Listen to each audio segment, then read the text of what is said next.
Bapak dan Ibu, rekan internet, Assalamualaikum warahmatullahi wabarakatuh. Waalaikumsalam warahmatullahi Waalaikumsalam. wabarakatuh. Waalaikumsalam. Ya. Selamat pagi, rekan-rekan internet. Hari ini kita kembali di Inspirasi Bisnis Intani untuk yang ke-25 ini. Jadi untuk seri yang ke-25. Pertama-tama saya ucapkan selamat Idul Fitri. Mohon maaf lahir dan batin. Minal aidin wal faizin, Bapak dan Ibu sekalian, mudah-mudahan Idul Fitri kali ini, walaupun dalam masa pandemi kita tetap sehat, kita tetap bisa mendapatkan nilai-nilai Idul Fitri yang walaupun mungkin tidak bisa mudik sebagian besar, tapi kita tetap semangat dan nilai Idul Fitri tetap ada di Bapak dan Ibu sekalian.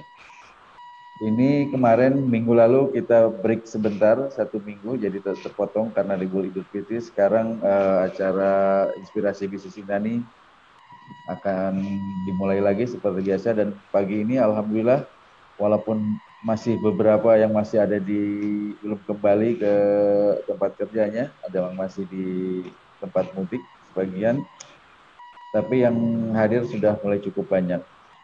Pagi ini kita akan menghadirkan salah satu narasumber yang cukup luar biasa. Beliau adalah, saya mengenalnya karena beliau sempat menjadi supplier kami di beras. Beliau adalah salah seorang anak muda, masih sangat muda usianya, dan sudah melakukan bisnis di sektor beras. Nah, mungkin nanti kita akan ulas beliau ini siapa dan bagaimana. Namanya adalah Pak Ksatria Putra. Selamat pagi Pak Ksatria Putra. Mungkin kita manggilnya Mas Ksatria aja ya, karena boleh. masih sangat. Selamat pagi. Dan pagi ini sudah hadir juga Pak Guntur Subagja sebagai Ketua Umum Intani. Mungkin sebelum kita mulai dengan Mas Satria, kita akan mendengarkan dulu bagaimana sambutan dan dari Pak Guntur di pagi ini, karena beliau nampaknya masih di jalan nih. Pak Guntur sudah bisa mulai, Mas, silakan. Oke, siap. Baik, selamat pagi. Assalamualaikum warahmatullahi wabarakatuh. Ya, terima kasih Pak Satria Putra, terima kasih rekan-rekan Intaners dan para peserta webinar hari ini. Pertama, saya secara pribadi dan juga sebagai Ketua Umum Intani mengucapkan selamat Idul Fitri. Mohon maaf lahir dan batin. Kedua, kita berharap momentum Idul Fitri ini merupakan momentum untuk membangun kembali semangat kita di tengah situasi kondisi pandemi, dan kita concern bagaimana masyarakat, aktivitas, kegiatan sosial dan ekonomi kembali bergerak, sehingga persoalan-persoalan yang dihadapi selama pandemi COVID ini bisa segera diatasi pasca Idul Fitri ini. Dengan tetap kita harus memegang teguh protokol kesehatan dan juga aspek-aspek yang menjadi upaya bagaimana kita menekan pandemi COVID di negara kita khususnya. Karena kita juga perlu prihatin, beberapa hari lalu Singapura sudah melockdown ya, karena di bandara ditemukan puluhan orang yang terkena COVID gitu kan. Malaysia juga melockdown lagi negaranya, sebelumnya India, dan beberapa negara lain. Sekarang kita sudah waspada bagaimana kita antisipasi jangan sampai COVID dengan varian baru ini bisa menular ke Indonesia. Dan kita tetap semangat, apalagi para Intaners adalah tulang punggung sektor kebutuhan pangan nasional. Tema hari ini sangat menarik ya. Pertama adalah industri atau usaha yang dikembangkan oleh Mas Putra ya. Mas Ksatria ya, Mas Satria Putra ini benar-benar kesatria ini. Jadi industri pangan pangan. Jadi kalau dulu kita kecil diajarinya apa sih hal-hal yang pokok, sandang, pangan dan papan gitu ya di kebutuhan primer, dan pangan menjadi hal yang paling utama. Nah, kita memang sangat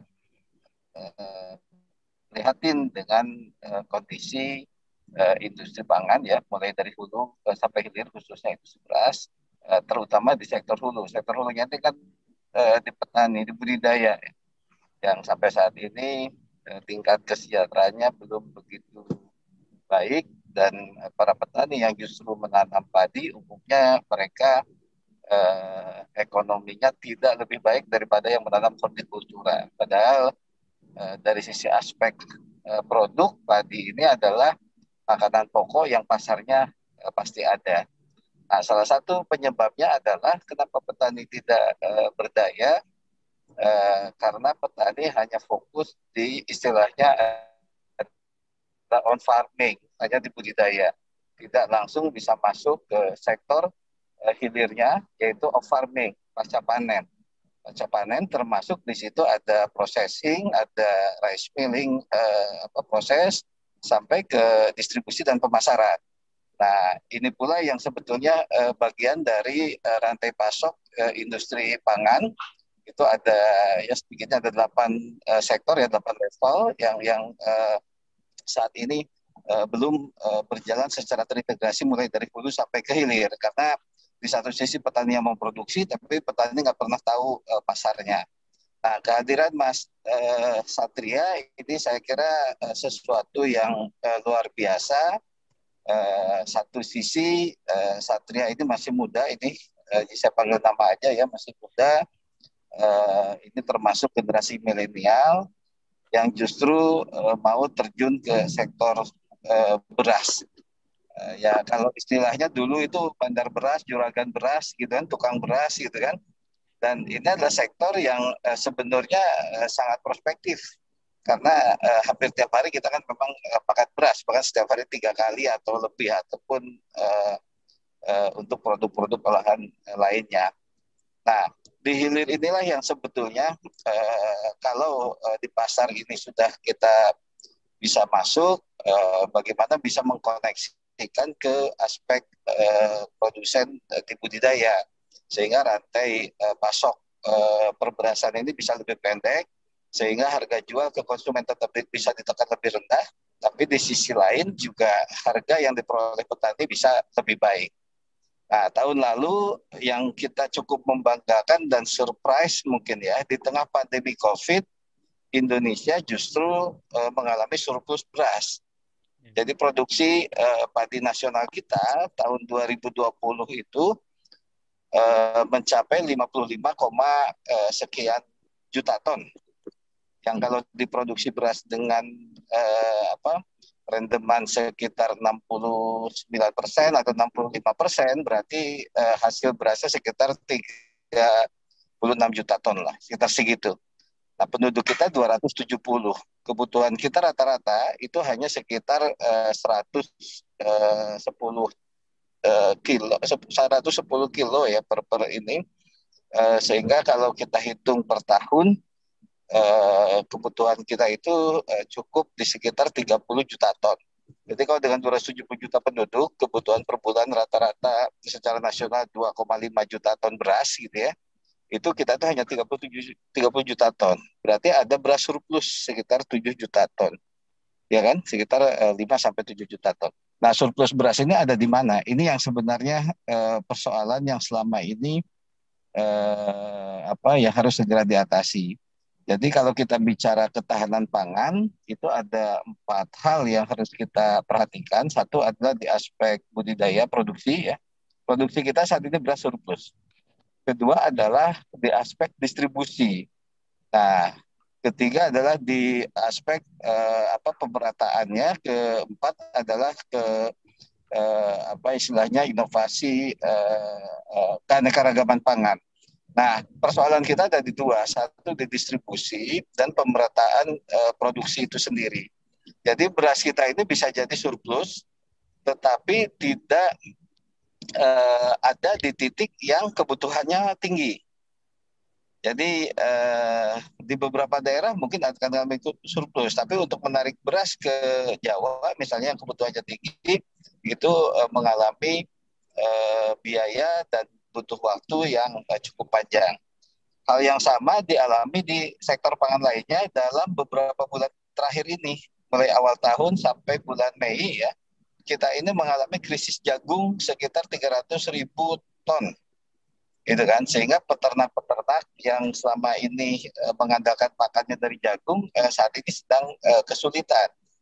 Impor jagung juga memungkinkan saat ini. Pertama, secara distribusi memang persoalannya masih terganggu oleh COVID. Kedua juga secara harga pasar jagung internasional kini sedang tinggi, sekitar 5.200 per kilogram. Nah, di dalam negeri para peternak memperoleh jagung ada yang mencapai 6.000. Jadi selama Ramadan kita melakukan berbagai FGD ya dengan para industri dan pelaku serta peternak rakyat, termasuk asosiasinya. Mereka kesulitan.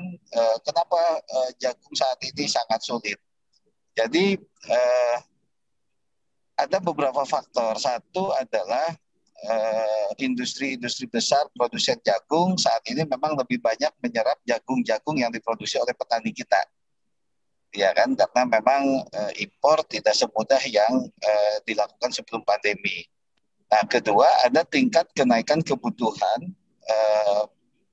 daging ya, ayam khususnya pasca setelah setahun mengalami pandemi. Jadi waktu setahun lalu itu ada penurunan konsumsi jagung karena memang ada penurunan konsumsi daging. Daging kan penurunannya cukup tinggi. Awal pandemi malah mencapai 36%, kemudian berkurang ya penurunannya, sehingga kebutuhan itu berkurang. Kenapa? Karena sektor-sektor horeca, hotel, restoran, dan kafe waktu itu kan tutup.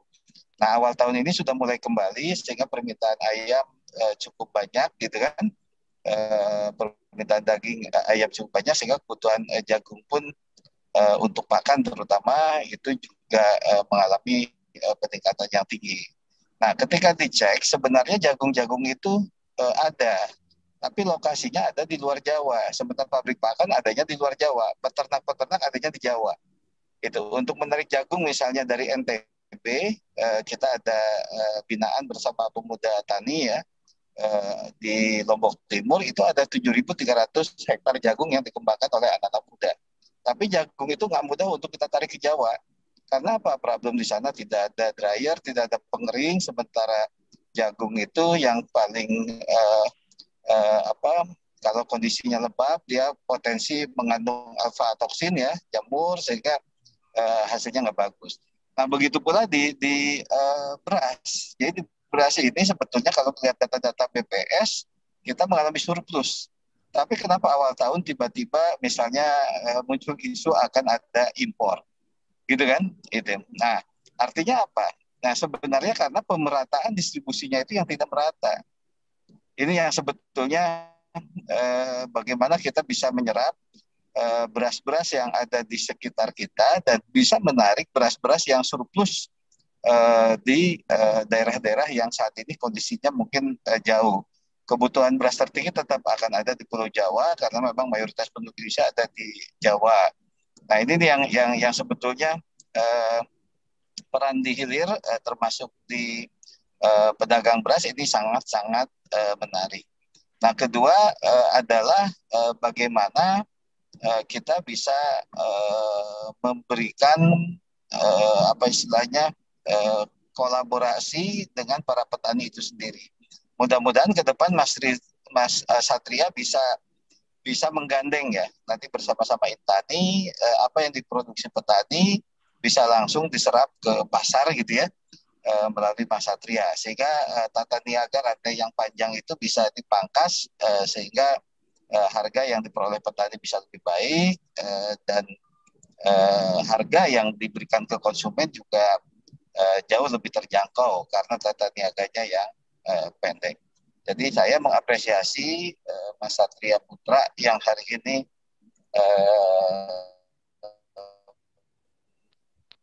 terjun ke dunia perberasan, dan ini juga kita berharap bisa menginspirasi anak-anak muda, anak-anak milenial bagaimana bahwa sektor usaha pangan khususnya beras ini sangat memberikan prospek dan masa depan yang baik karena ini adalah industri pokok, bahan pokok yang kebutuhannya itu ada. Jadi beras ini kasarnya nggak usah dipasarin juga, orang nyari gitu ya. Gitu. Ini sebenarnya yang sangat menarik. Mungkin itu beberapa catatan dan pengantar dari saya. Kita berharap diskusi hari ini di bulan Syawal pasca Lebaran ini bisa memberikan inspirasi dan semangat baru bagi seluruh peserta webinar, para intaners, para pelaku usaha, dan para petani, sehingga ini adalah satu momentum bagaimana kita bersama-sama membangun kebangkitan dan kemandirian nasional. Orientasi kita ke depan adalah bagaimana kita membangun kemandirian dan bagaimana kita bisa memproduksi semua kebutuhan nasional kita adalah dari hasil karya anak bangsa sendiri, dan bagaimana kita mengubah gaya hidup dan perilaku kita untuk mengkonsumsi semua produk dalam negeri kita. Kita bangga dengan Indonesia dan kita bangga dengan produk-produk dalam negeri nasional kita. Itu Mas Aden, pengantar dari saya. Silahkan dilanjut. Terima kasih Mas Satria. Ya, sama-sama. Ya, terima kasih Pak Guntur. Itu tadi paparan dan sambutan dari Pak Guntur Subagja. Beliau adalah Ketua Umum Perkumpulan Insan Tani dan Nelayan Indonesia yang juga sekaligus adalah Asisten Staf Khusus Wakil Presiden Republik Indonesia. Terima kasih. Luar biasa tadi paparannya bahwa ada perbedaan, ada masalah distribusi baik di jagung dan terutama beras, sehingga walaupun kita surplus masih terdapat kelangkaan di beberapa daerah yang bisa mendorong harga menjadi lebih tinggi di daerah di tempat tertentu. Oke, Bapak dan Ibu sekalian, rekan-rekan intaners, kembali saya sampaikan bahwa host kita Mas Sigit Iko hari ini tidak bisa hadir karena berhalangan, beliau kurang sehat. Pagi ini kita kembali di Inspirasi Bisnis Intani di seri yang ke-25. Pagi ini akan membahas tentang bisnis pangan di era pandemi. Dan tamu kita adalah Mas Satria Putra. Beliau adalah pengusaha beras, seorang sarjana dari Gajah Mada yang di Universitas Gajah Mada yang langsung berkecimpung di dunia perberasan. Oke, Mas Satria, saya nggak mau berpanjang lebar. Silahkan lanjut, mangga presentasi. Kita siap mendengarkan. Ini dari Jogja langsung ya? Saya dari Jogja, kebetulan. Cuma nggak di UGM. Silakan, Mas Satria. Ya.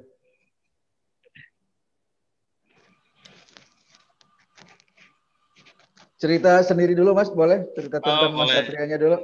Iya. Silakan. Mana awal ceritanya ini? Ya, Assalamualaikum warahmatullahi wabarakatuh. Waalaikumsalam. Selamat pagi, salam sejahtera untuk kita semua. Perkenalkan diri dulu ya, mungkin supaya kenal, tak kenal maka tak sayang gitu ya. Ada pepatah yang mengatakan seperti itu. Nama lengkap saya Ksatria Putra, saya lahir di Bekasi 12 Januari 1989. SD sampai SMA saya di Bekasi, kemudian melanjutkan pendidikan di Universitas Gajah Mada. Cuma jurusannya bukan pertanian ini, tapi ya bagian dari Intani juga, peternakan. Ya. Ini muridnya Prof. Ali Agus ini. Iya betul, Prof. Ali Agus, dekan saya itu Pak. Iya, salam buat Prof ya. Siap, lanjut. Iya. Jadi itu, kenapa saya memilih beras? Memang latar belakang dari keluarga, dari kakek saya sendiri dulu adalah petani Pak. Punya penggilingan beras juga di daerah Cikarang. Tapi bapak saya juga dulu, orang tua saya tidak langsung memulai usaha beras. Itu dimulai tahun 2000 pasca Krismon. Jadi mencari usaha apa yang kira-kira prospektif, kemudian mudah, cepat perputaran uangnya, yaitu terpikirlah dengan usaha beras gitu Pak. Hari ini kita ada tema yang cukup menarik, yaitu prospek usaha pangan di tengah pandemi ya memang luar biasa ini Pak, yang seperti tadi Pak Guntur sampaikan di awal, memang ada keunikan ketika di pandemi konsumsi beras itu justru naik. Karena kemarin orang berbondong-bondong untuk berbagi sembako, makanan, dan sebagainya macamnya. Sehingga di satu sisi ada usaha-usaha lain yang justru sepi, tapi ada sektor lain di sektor pangan, salah satunya beras itu justru rame. Dan beberapa teman-teman juga yang usaha tentang makanan olahan seperti ayam, daging, frozen food, itu justru mengalami kenaikan yang cukup signifikan. Nah, kenapa sih kita harus usaha beras gitu kan, hulu? Nah, karena memang usaha di hilir ini, di pemasaran ini menjadi bagian sebenarnya yang cukup sulit juga. Jadi banyak orang yang bisa memproduksi, tapi banyak dari kita, dari para petani, dari para peternak mungkin dan lain sebagainya itu yang tidak bisa untuk menjual. Jadi hanya sebatas memproduksi saja. Ketika sudah menjual, itu kesulitan bagaimana pemasaran, bagaimana distribusi, bagaimana ini hanya sampai pada gabah kering kemudian dijual. Bahkan tidak sampai beras digiling kemudian dijual gitu kan. Hanya sampai pada ke pengepul gabah ya. Istilahnya seperti itu.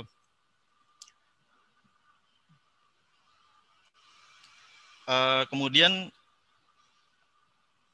ada beberapa ini profil saya, kemudian ini tadi yang sudah disampaikan juga oleh Pak Guntur, luasan panen 2020 sekitar 10,79 juta hektar, itu gabah keringnya kita sekitar 55,16 juta ton. Nah, ini kalau dikonversi kira-kira kalau 60% rendemen, itu menghasilkan 31,6 juta ton. Ini surplus, bahkan angkanya meningkat dari tahun 2009. Bisa dibaca di sumbernya di BPS 15 Oktober 2020. Ada pernyataan menarik juga dari Pak Prabowo Subianto. Bahkan ini saya sudah dengar dari dosen-dosen saya tahun 2007 ketika saya kuliah di Gadjah Mada. Tahun 2020 ke atas kita akan menghadapi yang namanya fight for food. Ketika tahun 80-an, tahun 70-an dunia itu sedang gencar-gencar pembangunan energi, sumber daya mineral, migas, fight for migas, tapi tahun 2020 ke atas kita akan menghadapi perang pangan. Jadi ada pernyataan menarik dari Menteri Pertahanan Pak Prabowo Subianto, perang di masa depan adalah tentang pangan ya, khususnya pangan. Jadi perang tentang menguasai sumber alam, khususnya pangan. Terus satu lagi, pertumbuhan penduduk juga di Indonesia semakin meningkat, otomatis pertumbuhan makanan pun akan semakin banyak gitu. Sedangkan lahan pertanian yang ada saat ini semakin berkurang, makanya diperlukan juga teknologi agar produktivitas padi, produktivitas jagung itu dapat meningkat gitu di sisi lain. Kemudian ada satu poin yang harus kita mungkin diingat-ingat bersama, ketahanan pangan, Kementerian Pangan dan Kehutanan Pangan mungkin harus menjadi tekad bersama. Nah, mudah-mudahan melalui Intani ini semuanya akan terwujud dan semuanya akan bisa terlaksana dengan maksimal. Ada beberapa tahapan untuk memulai bisnis di peternakan ini.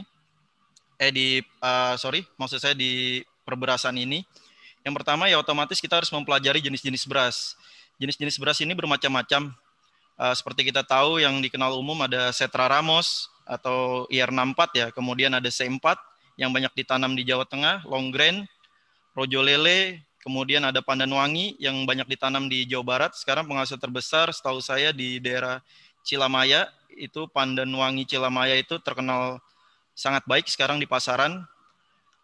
Terus ada juga Ramos Bandung, ada juga beras merah, beras hitam, dan sebagainya. Nah, beras hitam juga menjadi komoditas yang bagus sebenarnya, tapi sempat ramai di 3 tahun belakangan, cuma 2 tahun ini sepi lagi gitu.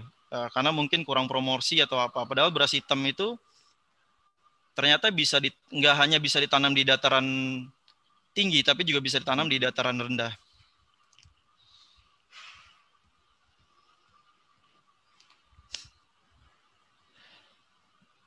Nah ini sebelum memulai bisnis beras juga kita yang sulit ini ya, cari pemasok memberikan beras yang harga kompetitif.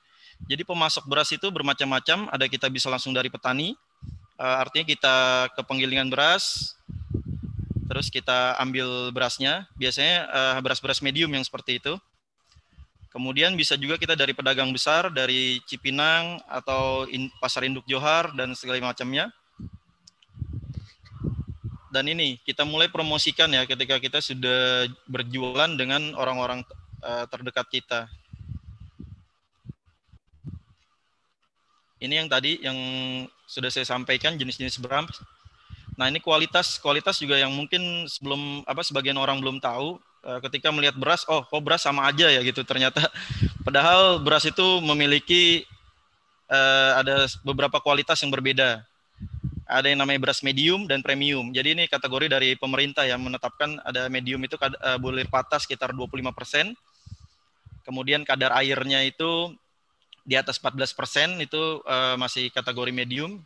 Kemudian ada beras juga premium. Premium ini kadar airnya maksimal 14%. Bulir patahnya maksimal 15%. Untuk harga di beras medium itu range yang sekarang berada di pasaran itu 8.000 sampai 9.400 per kilo. 9.400 per kilo ini merupakan head ya dari pemerintah. Kemudian ada juga beras premium. Beras premium ini di range harga 9.600 sampai HET, harga eceran tertinggi yang ditetapkan oleh pemerintah itu 12.800. Nah, ini pemasok ya untuk di toko saya sendiri. Penggilingan beras lokal ini banyak ya, kita dari Bekasi Kerawang ada sekitar 20 lebih yang kita catat itu dari supplier kita, silih bergantian karena panen di daerah itu bisa beragam, kadang Bekasi duluan, kadang Kerawang duluan, kadang bisa ya. Mas Satria, ini bisnis berasnya di mana lokasinya? Oh iya, nanti saya ini Pak. Ya. Ini saya mau jelaskan beras dulu ini Pak. Ya. Kalau untuk lokasi bisnis saya ini ada 2. Ya, ini lokasi toko saya. Saya ini punya 2 toko, satu di Jalan Meroking nomor 27C Kota Bekasi, yang satu lagi di Grand Wisata Marketplace di Kabupaten Bekasi. Jadi saya memiliki 2 toko. Yang pertama dirintis oleh orang tua, kemudian saya kembangkan mulai dari 2013. Saya buka cabang di Grand Wisata untuk bermain beras beras premium. Karena pada awalnya orang tua saya ini trader. Jadi orang tua saya ini sering keliling Bekasi, Kerawang, Cianjur, Purwakarta. Itu untuk mencari beras gitu. Jadi orang tua saya karena sering masukin beras ke toko-toko lain gitu.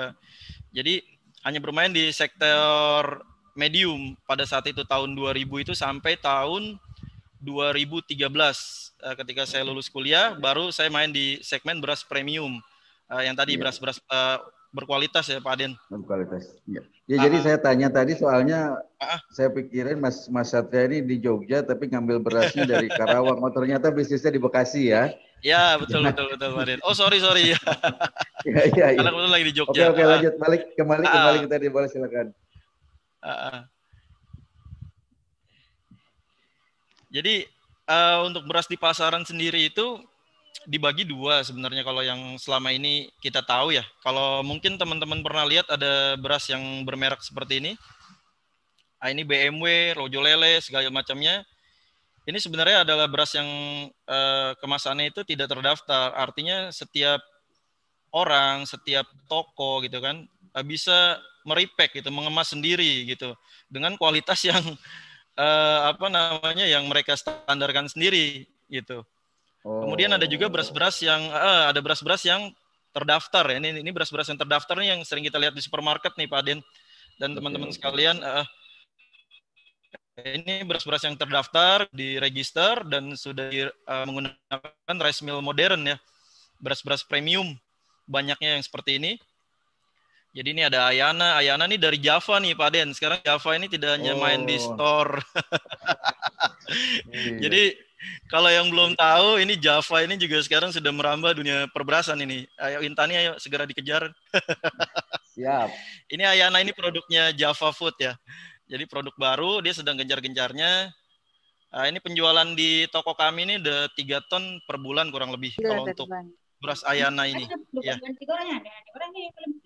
Kemudian ada beras Sumo. Ya, lanjut. Maaf, ada... Untuk beras Sumo ini kita ini penjualannya sangat besar ya di toko saya ini. Untuk beras Sumo ini dari toko Grand Wisata dan yang di Kota Bekasi ini sudah sampai 12 ton per bulan. Kemudian disusul sama Topi Koki sekitar 2 ton sampai 3 ton per bulan. Nah, sisanya kayak seperti Manggis, Lahap, 2 tan ini hanya sekitar 1 tonan per bulan. Tapi tetap konsumsi besar itu pada beras medium karena memang harganya lebih terjangkau dan segmentasi masyarakat kita lebih banyak di kelas menengah ya dan ke bawah. Jadi beras yang banyak laku itu di kisaran harga 8 ribuan sampai 9.500-an per kilo. Itu yang sering laku di masyarakat. Ini nanti kalau yang pengen tahu toko saya bisa lihat di Google, bisa search aja toko beras Mata Hati. Nanti muncul akan yang di Jalan Meroking dan di Grand Wisata. Nah, terus kemudian stok saya di toko itu sekitar 30 sampai 40 ton. Bahkan kalau di hari raya seperti Idul Fitri ataupun mendekati akhir tahun, libur Natal dan Tahun Baru, kita bisa sampai 60 ton stok kita. Penjualan rata-rata saya per hari itu ini ya 2 sampai 3 ton per hari. Nah, ini jalur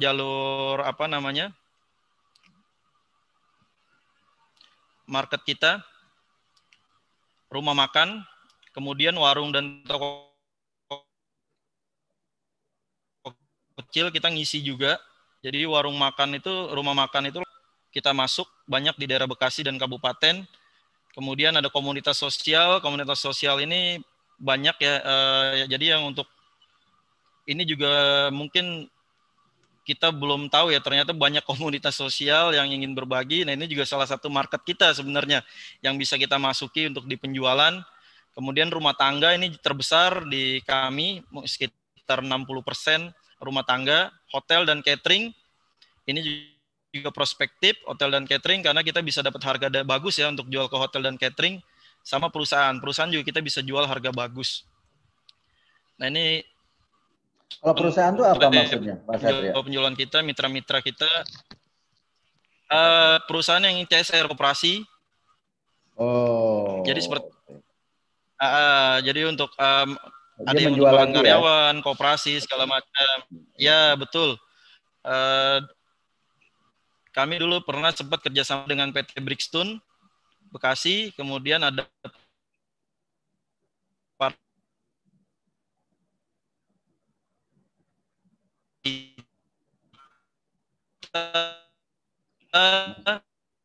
agak terputus, Mas Satria.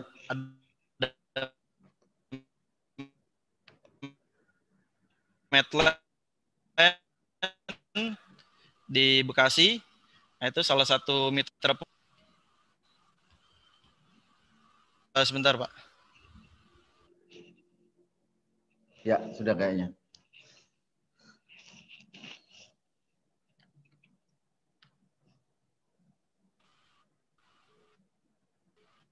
Sudah, Pak? Terdengar? Sudah. Halo? Sip. Ya, sudah.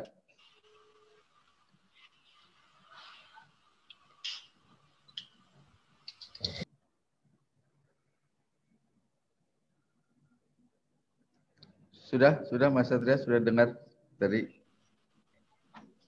Sudah ya? Ada, oke. Ini area penjualan kita ya, jadi kita itu melayani gratis ongkir minimal.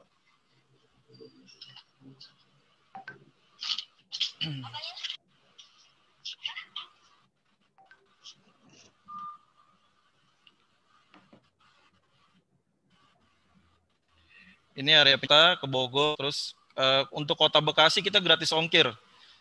Nah, ini jadi salah satu strategi pemasaran juga ya untuk perberasan itu yaitu gratis ongkir, karena memang sekarang itu ini gratis ongkir dan diskon. Jadi untuk pengambilan beberapa barang itu diskon. Oke. Ini strategi bisnis kita memberikan diskon, kemudian mengenai gratis ongkir. Gratis ongkir ini kita untuk Kota Bekasi tadi gratis ongkir, kemudian untuk Jabodetabek kita minimal 5 kuintal kita kirim dan free ongkir. Setelah itu kita juga bisa brosur. Nah, untuk brosur sekarang lebih sederhana ya, kita bisa gunakan WhatsApp bisnis. Kita bisa gunakan WhatsApp bisnis sekarang itu, jadi lebih gampang ketika konsumen mau melihat, kita tinggal kasih nomor WhatsApp bisnis kita untuk terus kemudian tinggal memilih di sana. Kemudian juga untuk lebih enak kita melakukan stok lebih. Jadi saya situ selalu ketika barang sudah mulai sedikit itu pasti saya akan otomatis langsung stok lagi. Nah, ini termudah juga ya sekarang ya, kita ketika mau jualan ini melalui e-commerce, Pak Aden. Jadi teman-teman sekarang itu bisa jualan beras itu kita nggak harus sewa toko, kita nggak harus kita nggak harus bayar gaji karyawan, kita cukup di rumah, kemudian kita tinggal bikin akun di Tokopedia, di Shopee, di Beli-Beli dan lain sebagainya di e-commerce yang ada.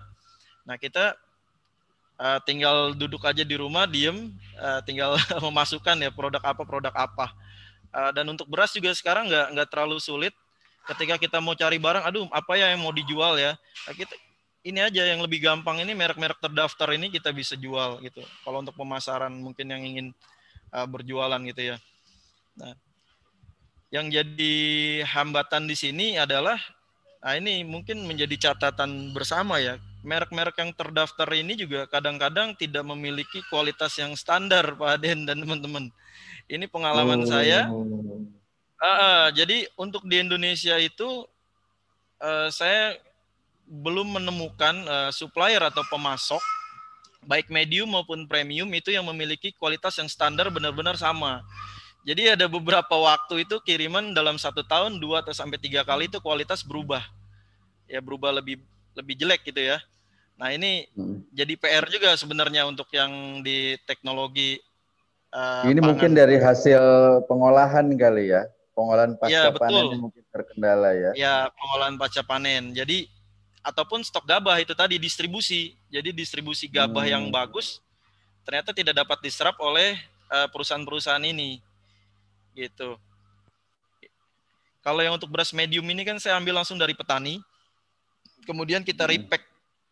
Jadi kalau model bisnis yang sekarang ada itu mungkin sebagian sudah ada yang tahu. Jadi petani itu kan menjual gabah. Ada yang gabah kering, ada yang gabah basah.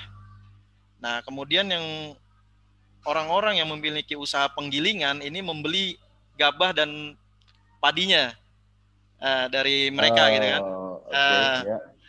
Nah, kemudian dari sana digiling, kemudian dikirim dalam balan besar dalam kemasan 50 kiloan. Nah, baru kemudian sampai di toko atau sampai di gudang itu kita kemas-kemas seperti ini. Nah, ini standarnya kita yang menentukan sendiri. Seperti itu. Nah, tadi di awal Pak Subagja itu sempat menyampaikan ya, itu yang hal yang cukup menarik bagi kita dan harus kita pikirkan bersama-sama strateginya bagaimana memotong mata rantai ini. Kalau ini kan selama ini kan dari petani kemudian dijual ke penampung gabah nih atau ke pengusaha penggilingan beras gitu. Nah, kedepannya mungkin saya juga sedang memikirkan bagaimana sistem titip jual. Jadi dari petani kita bantu untuk proses giling, kemudian langsung kita terima gitu. Jadi dari gabah kita bantu prosesnya. Jadi mereka akan lebih untung tentunya. Karena saya sudah mempraktekkan, saya ada supplier beras hitam di daerah Salatiga namanya Cempo Ireng, mereknya dari Gapoktan Prima Agung. Mungkin ada yang sempat dengar atau sedikit tahu. Jadi di Salatiga itu ada namanya Gapoktan Prima Agung. Salah satu anggotanya waktu itu bertemu saya, bertanya tentang beras hitam. Kemudian saya bantu cari benih dan bibit. di Jogja, waktu itu saya carinya di Jogja, dapat bibit beras hitam Cempol. Nah kemudian ditanam lah di sana di daerah Salatiga itu, di Gapoktan Primagung itu, dan berhasil, dan saya masukin ke toko-toko lain juga. Ini kan lebih menguntungkan gitu ketika hanya memproduksi tapi bisa langsung jual beras ke kami. Kalau hambatannya ya itu tadi, jadi ini ya pemasok, terus kalau tidak laku juga susah, terus ya itu tadi kelangkaan beras dan kenaikan harga juga. Beras ini kan harganya agak fluktuatif, tapi alhamdulillah ini 2 tahun ini harga beras cukup stabil, stok juga aman. Nah ini untuk yang pengen tahu analisis sederhana tentang hitung-hitungan beras, ini kira-kira seperti ini Pak Den nih. Ini ini contoh-contoh aja ini. Ini saya ambil yang di toko yang di Grand Wisata. Itu sewa kios di sana kan kisaran 7 juta sampai 10 juta. Saya ambil 9 juta lah untuk sewa kios. Per bulan? Per bulan? Per tahun. Oh, per tahun, Pak Den. 9 juta per tahun ya. Oke. Iya, untuk kita dagang di pasar kan itu murah ya Pak Den ya. Jadi untuk sewa kios dan stok awal. Nah ini stok awal beras ya kita anggap kalau beras rata-rata harga 9.000 ya sekitar 5 kintal ya, 6 kintalan lah, 5.700.000. Kemudian meja, wajah itu meja, wadah ya, literan segala macam, timbangan sekitar 700.000. Jadi investasi awalnya ini sebenarnya nggak terlalu berat untuk di beras ini, cukup 15 juta ini ya. 15.400.000 lah kurang lebih. Ya ini sudah bisa ini untuk mulai di awal ini kalau kita misalkan ingin sewa kios gitu. Tapi ketika kita ingin melalui e-commerce lebih murah lagi karena tinggal potong sewa kios, hanya di stok awal aja kan. Wah, ini gitu. Cuma modal 6 juta lebih udah bisa jualan ya. Ya, betul. Kita kalau asut 300 kilo per hari. Sorry ini salah. 300 kilo. 300 kilo kan berarti sekitar 6 karung besar ya. Kalau rata-rata misalkan harganya 9.500, kita dapat omset sebulan sekitar 85 jutaan lah. 80 juta 500. Nah ini kira-kira kita tinggal operasional per bulannya. Sewa kios kan 9 juta dibagi 12, sekitar 750 ribuan. Kemudian gaji pegawai sekitar 2 juta. Biasanya pramuniaga ya di angka 2 juta sampai 3 juta untuk sekarang ya.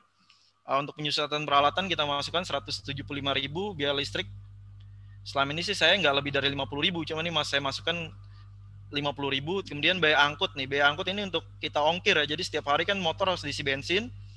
Kemudian untuk antar-antar di wilayah-wilayah sekitar, radius 3-5 km bisa menggunakan motor. Kalau di bawah kiriman 2 kuintal, biaya operasional itu paling sekitar 3.175. Jadi kalau kita asumsi keuntungan, kalau untuk kita yang pengecer itu kita bisa dapat sekitar 8% sampai 10% dari omset. Beda sama kita trader ya. Jadi kalau kita trader mungkin dari petani kita langsung lempar ke pedagang besar gitu kan, itu paling kita 2%. Ya. Maksimal 5% ya gitu. Nah, tapi kalau kita ngecer ini walaupun penjualan kita sedikit, tapi kita bisa dapat untung maksimal sekitar 8% sampai 10%. Kita amsusikan 8% lah kotor. Berarti kan kita dari omset itu kita kali 8%, kita dapat untung kotor itu sekitar 6.840.000. Jadi kalau kita potong biaya pengeluaran per bulan untuk sewa, itu kita masih punya untung sekitar 3.600.000-an. Wow. Jadi lumayan ini kalau yang mungkin bekerja terus pengen punya usaha sambilan gitu kan, hanya mengeluarkan kurang lebih sekitar 15 juta atau cuma modal 5 juta aja untuk stok berasnya, kita bisa untuk mulai berjualan. Jadi saya ini mulai berjualan itu tahun 2013 Pak Den. Jadi ketika orang tua saya sudah agak sepuh ya, jadi akhirnya toko dilempar ke saya, kemudian saya kembangkan. Saya buka cabang di Grand Wisata, saya main di segmen premium juga tadi, beras-beras premium itu kita lebih mudah menjualnya walaupun profitnya sekarang lebih sedikit kalau untuk beras premium Pak Den, ini tantangan juga nih. Ini jadi Kenapa semenjak begitu? 2 tahun lalu, kalau teman-teman ingat, sempat ada head ya, rame dari kasus beras maknyus waktu itu.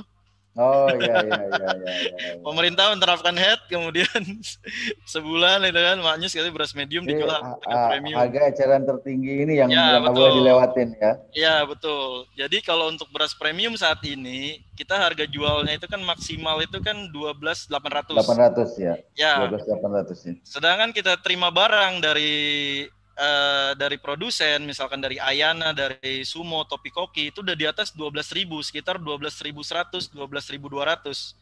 Jadi kita ada margin sekitar Rp600 dikali 5 kilo, jadi 3.000. 3.000 dari harga jual kita 64.000, jadi itu nggak sampai 3%. Ya ya ya ya. Jadi Nah, kalau ini jualan beras premium ini kita kurang bagus ya ininya ya. iya, ya kecuali memang aturannya diubah atau sebenarnya mau diterapkan HET ini di mana? Di tingkat pengecer atau di pedagang besar. Nah, itu kan Ya, yang ya. sulit. Karena saya itu mulai jualan beras Topikoki, kami ingat betul Topikoki itu ada sekitar tahun 2005 waktu itu. Brand premium pertama itu Topikoki, Pak Den. Yang pertama kali ada di Oh Lotte ya ya. Mart, kemudian di Lotte Mart, di Indogrosir, Superindo, Giant itu kan Topikoki dulu. Kopi Nggak ada kopi beras ya. nggak ada beras lain masuk kan. Nah, Topikoki itu dulu di pasaran itu untuk Pandanwangi itu dijual di atas 100.000 per 5 kilo, artinya 20.000 per kilo. Saat itu Wow, tinggi, mahal sekali ya. mahal sekali. Nah, sedangkan di toko kita saat itu kita jual di harga 85.000. Karena memang waktu itu belum ada aturan HET kan. Nah, jadi selama dari tahun 2006 sampai tahun 2017 itu kita jual beras premium itu selalu di bawah harga supermarket. Oh, tapi itu aja untungnya sudah besar ya. Ah, itu untungnya sudah besar. Itu bisa 10% sampai 15% waktu itu. Nah, semenjak kebijakan HET diberlakukan, harga di supermarket itu jauh lebih rendah daripada harga di retail tradisional, di toko-toko, kemudian di warung-warung kecil itu harganya jauh lebih rendah. Iya. Jadi Jadi kalau saya ke Indomaret itu ya mau beli beras itu selalu ada label tuh di kemasan itu. Harga eceran tertinggi 12.800 per kilogram dari pemerintah gitu kan. Itu saya harus ya, dilabel, kalau premium iya dilabelin betul. seperti itu kan ya. Ya, kalau premium harus dilabel seperti itu. Kalau medium yang belum ada kan, karena medium ini kan masih pemainnya Beras kan belum terkontrol. masyarakat lah ya. Ini kan beras masyarakat Artinya lah. beras masyarakat. Iya, padahal kenyataan di lapangan beras medium pun itu bisa dijual di harga ribu. Karena ketika menghadapi masa sulit panceklik dan sebagainya macamnya itu naik tinggi bisa sampai 5.000 ya kan. Kalau sekarang kan gabah sekitar 3.900-an atau sampai 4.000 lah kalau sekarang. Nah, itu kan otomatis harga beras medium itu ningkat bisa sampai 9.000 lebih. Sedangkan HET dari pemerintah itu 9.400. Kadang kita terima dari petani dari penggilingan beras atau dari pas HET 9.400, kalau kita jual 9.400 juga nggak ada margin kan, nggak ada untung. Betul, Nah, itu betul. kan sesuatu yang sulit. Saya sudah menyampaikan beberapa stakeholder di atas gitu. Baik orang dari, ya mungkin ini ada beberapa teman-teman peserta dari orang dinas pertanian atau perdagangan ya. Ini minta tolong itu. Ini ada masukan dari saya dan teman-teman juga ya, mungkin di teman-teman saya yang sesama pedagang beras ataupun pemain beras. Nah, ini apa bisa nanti dikaji ulang mengenai kebijakan HET ini gitu. Karena memang kenyataan di lapangan itu sulit diterapkan, mengingat harga beras itu fluktuatif, gitu. Dan penerapannya ini seperti apa kan agak sulit gitu kan. Dan lama kelamaan juga akan yang kecil-kecil seperti kami gitu kan, yang artinya bukan kecil, artinya yang pengecer-pengecer di bawah gitu, yang biaya operasionalnya mungkin lebih tinggi daripada yang di supermarket, karena di supermarket itu kan bayar display untuk beras-beras premium kan. bukan dia. Jadi ada keuntungan lebih dari pihak retail modern itu dari pemasok beras ya, karena harus bayar Ya, ya, ya. display. Mereka yang bayar ya, malah ya. yang punya produk yang Mereka bayar yang ya. bayar, pihak betul yang punya produk yang bayaran, artinya Ya, ya. dia nggak untung dari beras pun nggak masalah, tapi kita ya kalau untuk plan ke depan sih ya itu saya akan membuat kemasan juga, akan Punya merek sendiri lah ya. bikin produk sendiri ya kan. Selama ini kan menjual produk-produk orang, ya merek sendiri. Saya bikin kapasitas, jadi mungkin kapasitas 300 kilo atau 200 kilo per hari. Jadi kita bikin merek dari toko kita sendiri agar lebih pemasarannya lebih mudah gitu, Pak Den. Wah, Mungkin boleh tanya jawab gitu ya, dari peserta kalau ada yang ingin ditanyakan. Ini kita penjualan per hari rata-rata sekitar 2 sampai 3 ton per hari untuk si rumah tangga. Jadi kita karena sistem antar, jadi kita nganter jauh-jauh hampir sekota Bekasi, memang kita nganter itu. Masih terputus tadi, Mas Satria, Mas Kesatria terputus. Tadi terputus. berapa per hari, berapa ton, berapa omsetnya tadi? Ini ya, 2 sampai 3 ton ini ya? Penjualan kita sekitar ya 2 sampai 3 ton. Jadi omset kita per hari itu dari 2 toko yang di Grand Wisata dan di Bekasi itu sekitar 20 juta lah. 20 juta lebih sampai 30-an. Kalau untuk tanggal-tanggal tertentu, tanggal muda. Nah, ini jaringan kita, penjualan kita, rumah makan, terus kita ngirim juga pasok ke toko-toko kecil, kelontong, warung yang pengecer, hotel, catering. Jadi kalau beda nih kan ngambil untung antara ke toko kecil dan rumah makan ini kan beda. Kalau untuk warung kecil toko kita penerapan harganya masing-masing pasar ini harganya tidak selalu sama ya yang disampaikan Mas Satria. Tidak selalu, iya tidak selalu sama, tidak selalu sama, tergantung. Kalau untuk kita jual lagi, otomatis kita kan lebih murah. Oke. Nah ini luar biasa Mas Satria ya. Ini beneran inspirasi bisnis untuk rekan-rekan Intanas yang ingin memulai bisnis sampingan, yaitu berdagang beras atau mungkin mau bisnis beneran langsung terjun di berdagang beras. Mas Satria, kalau di beras itu kalau dijualan kan dagang itu ada sistem konsinyasi. Memungkinkan nggak sih sistem konsinyasi di sektor beras ini? Iya, kalau ya sangat memungkinkan karena hampir semua pemasok di kita, terutama yang yang branded itu ya, yang merek-merek terdaftar kayak Sumo, Topi Koki itu kan pemasok, dia sistem konsinyasi ke kita. Oh, seru. Jadi ya. ini gampang, tanpa modal lah.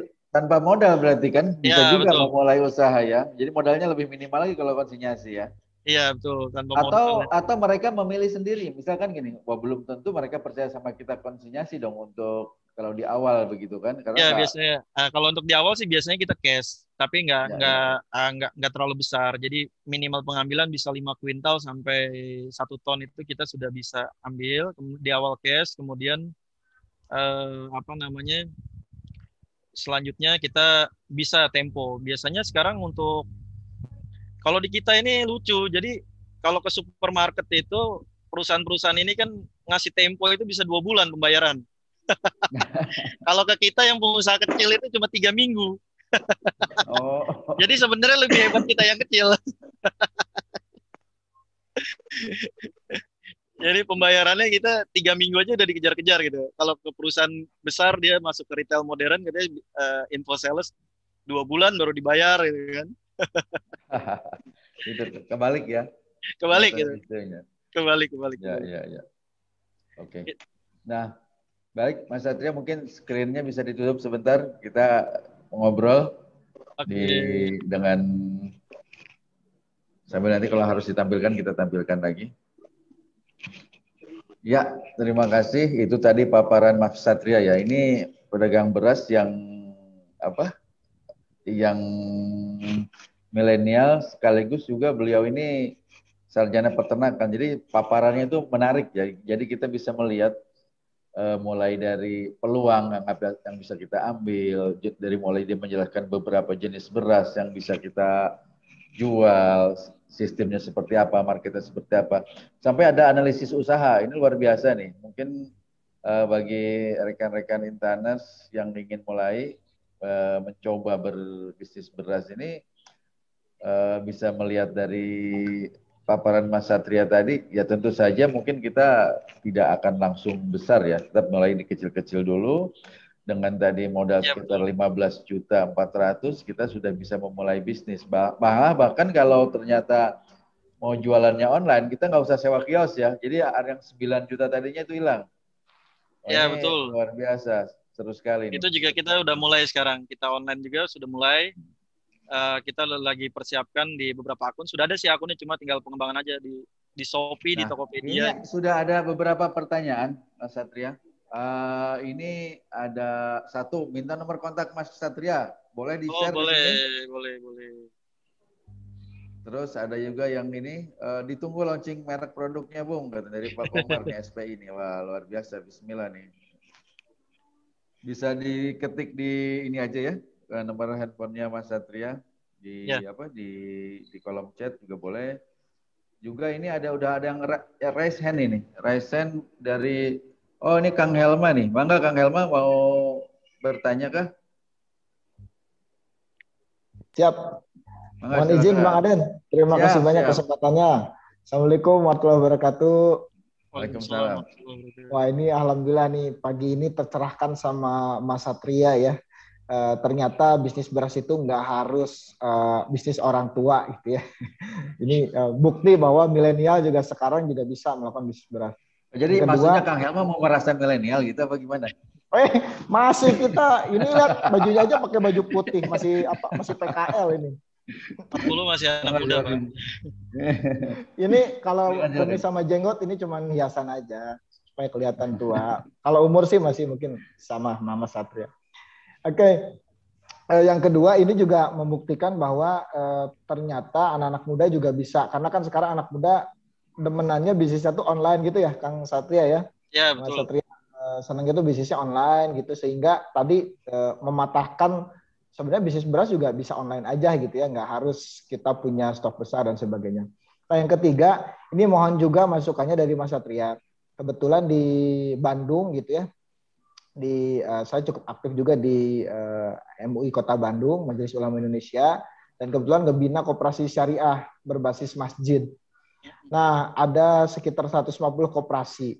Kita udah beberapa kali nyoba bisnis beras gitu ya, kerjasama dengan beberapa pihak, tapi selalu tidak sustainable gitu. Nah, ada masalah memang tadi ya disampaikan oleh Mas Satria. Pertama masalah supply-nya. Awalnya dulu kita bisa di drop barang-barangnya, di drop sama supplier itu ya, dengan minimal order sekian puluh juta lah kurang lebih gitu baru bisa di drop. Kalau enggak kita harus ngambil. Nah, akhirnya nggak sustain karena itu pertama satu supplier, yang kedua ternyata ongkosnya itu nggak nutup biaya. Misalnya satu koperasi minta di drop misalnya ya, kalau tadi ada hitungan yang 9 juta gitu ya, kalau nggak salah tadi yang hitungan bisnisnya. Nah itu tuh antara cost-nya dengan keuntungannya ternyata nggak nutup gitu ya. Makanya akhirnya si bisnisnya tuh nggak sustainable gitu. Nah, ini sebetulnya kalau Mas Satria bisa bantu mendampingi gitu ya, ini ada potensi kurang lebih 150-an ya, 100 koperasi lah berbasis masjid. Jadi dia bikin koperasi di masjid untuk masyarakatnya. Sebenarnya secara potensi besar banget.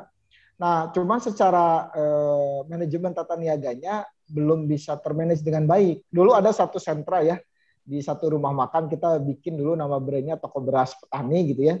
Dari petani di wilayah Kabupaten Bandung kan berasnya kualitasnya cukup bagus tuh ya, dari Kabupaten Bandung, dari Ciparai.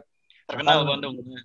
Nah, betul. Bahkan ada beberapa, kalau kirim ke Jakarta itu ada yang beberapa strateginya pakai mobilnya dari Kabupaten Bandung supaya dapat harganya lebih tinggi katanya gitu. Nah, ke Jakarta ya, kirim ke Jakarta. Nah ini kalau gitu ya nanti minta masukannya, apakah bahkan mungkin sampai ke berkenan untuk mendampingi nanti bersama Intani ya di Jawa Barat saya dari Tani Jawa Barat ya, bisa menampingi itu sehingga kita bisa mengembalikan lagi kepada mereka supaya bisnis beras, karena bisnis beras ini bisnis yang pasti diperlukan oleh setiap anggota koperasinya gitu. Nah, dengan cara-cara koperasi malah ini sebetulnya malah akan semakin memperkuat ke depannya gitu. Nah, hanya belum menemukan pola yang baik, manajemen yang baik sehingga keuntungannya itu bisa membuat bisnis ini lebih sustainable. Itu sih Bang Aden, atur nuhun kesempatannya, Mas Satria, atur nuhun inspirasinya. Ya, terima kasih Kang Helma. Monggo Mas Satria, itu dari Kang Helma, Ketua Intani Jabar. Ya. Salam kenal dulu untuk Kang Helma ini. Siap. Ya, jadi memang ke depannya gitu ya. Saya juga kemarin beberapa kali ketemu dengan masjid-masjid. Jadi kita selama Ramadan itu, Kang Helma, untuk masjid-masjid itu, untuk zakat itu, hampir sekitar ada 10 masjid terkanan kita itu, kita yang menyediakan untuk zakatnya. Jadi sistemnya saya ke masjid, saya drop 3 kiloan kan kalau kemarin kan, dengan berbagai macam harga, kemudian disetor gitu kan. Nah kalau itu kan untuk zakat ya. Kalau ini kan kita untuk penjualan ya, jadi dari masjid, berbasis masjid, kemudian koperasi. Nah, untuk pasarnya, saya mohon maaf, boleh tahu pasar dari koperasinya jamaah masjid atau umum? Yang paling utama yang paling utama itu anggota koperasi, itu udah captive banget. Misalnya minimal dia anggotanya ada 20, berarti minimal ada 20 konsumen yang membeli terus gitu ya. Lebih umumnya lagi jamaah masjid, lebih umumnya lagi masyarakat sekitar masjid gitu ya. Itu kurang lebih sih, tapi karena selama kemarin itu antara cost dengan keuntungannya gitu ya tipis banget, dan dari segi harga tidak kompetitif. Karena orang beli ke, mohon maaf ya, Alfamart, Indomaret gitu ya, atau ke supermarket itu malah harganya lebih murah daripada ke koperasi. Jadi ya kita kan masyarakat Indonesia masih tetap cost and benefit gitu ya, melihat sensitive price lah gitu ya orang Indonesia itu. Iya, sensitive price, beda 1.000. Iya, beda 1.000 aja pindah itu. Beda 1.500 pindah ya, betul.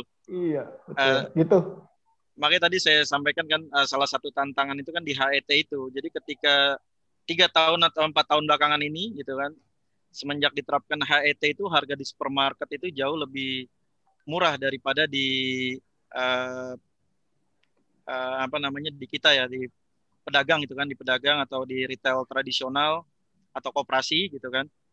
Jadi menurut saya sih Pak, lebih enak ketika kita ingin menjual, yaitu tadi kita bisa bikin untuk brand sendiri atau kemas sendiri. Nah untuk supplier sebenarnya kalau untuk beras itu sebenarnya sangat besar Pak. Kita dari Cipinang aja itu yang saya tahu ya, pedagang-pedagang besar di sana itu kirim semua hampir ke antar pulau. Padahal misalkan beras dari Bandung nih Pak, mohon maaf, beras dari Bandung dikirim ke Cipinang, nyampe Cipinang dikemas, dijual lagi di Bandung Pak, kan banyak tuh Pak. Kayak beras Idola. Mungkin pernah dengar beras Idola itu kan. Iya, PT Dewa Tunggal itu kan punya gudang itu, setahu saya ada di Garut, ada di Bandung. Nah itu beras dari sana masuk ke Cipinang, kemudian jual lagi ke sana Pak. Nah itu salah satu problem juga mungkin. Mungkin ke depannya ketika kita bisa stok sendiri, kita packing sendiri, kemudian kita langsung jual sendiri, itu mungkin lebih murah gitu. Jadi kita ada gabah, artinya koperasi beli gabah juga bisa, atau misalkan beli beras langsung juga bisa dari penggilingan, kemudian di repack. Sepengalaman saya Pak di dagang beras ini ya, untuk 5 tempat kiriman itu kalau untuk pakai motor itu kita nggak lebih dari 10.000 Pak ngisi bensin. Jadi per hari rata-rata 2 motor itu kita 20.000 udah mencakup, bisa kirim ke 20 tempat sampai 30 tempat. Artinya cost per hari pengiriman itu 20.000. Sekarang kita ambil misalkan harga beras 11.000 per kilo, berarti kan modalnya sekitar 55.000 ya Pak. Itu kita sudah dapat harga kualitas premium. Jadi kemarin saya terima barang dari Karangsinom itu harganya range-nya cuma 10.200 Pak, itu udah paling tinggi. Itu pun tempo, kalau kita ambil cash itu bisa di angka 9.900 sampai 10.000. Artinya ketika kita ambil dari sana, modalnya sekitar 53.000 ya Pak. Gitu. kan 10.2 kan 51, plastik kemasan itu 1.000. Kemasan saya sudah cetak, emang biayanya itu sekitar Rp700 kemasan plastik itu. 1.000, jadi modalnya kurang lebih 53.000 lah untuk tenaga kerja yang packing 1.000, jadi 53.000. Ketika kita jual di harga 58.000 itu kan sudah jauh lebih murah dari Alfamart dan Indomart, mohon maaf ya, lebih murah dari retail modern lah. Lebih murah jauh, mereka kan jual di angka 62 sampai 64, artinya kita sudah murah sekitar 4.000 sampai 6.000. Nah, sedangkan keuntungan kita sudah dapat 5.000. Kalau 5.000 dikalkulasi tadi 20 orang, artinya punya keuntungan sekitar 100.000. Nah, capai itu target penjualannya mungkin Pak ya. Kalau kita hanya menjual sebulan 1.000, 200.000, ketika itu ada pengelolanya yang bekerja di sana, itu pasnya kan jadi tidak cukup. Ya betul Pak, seperti itu Kang. Oke. Jadi ya, kalau ya itu. Jadi intinya skala ekonominya nggak masuk gitu Mas. Kita harus target. Biayanya. Untuk apa? Iya. Harus ada minimal pakai hitungan berapapun kalau kita hanya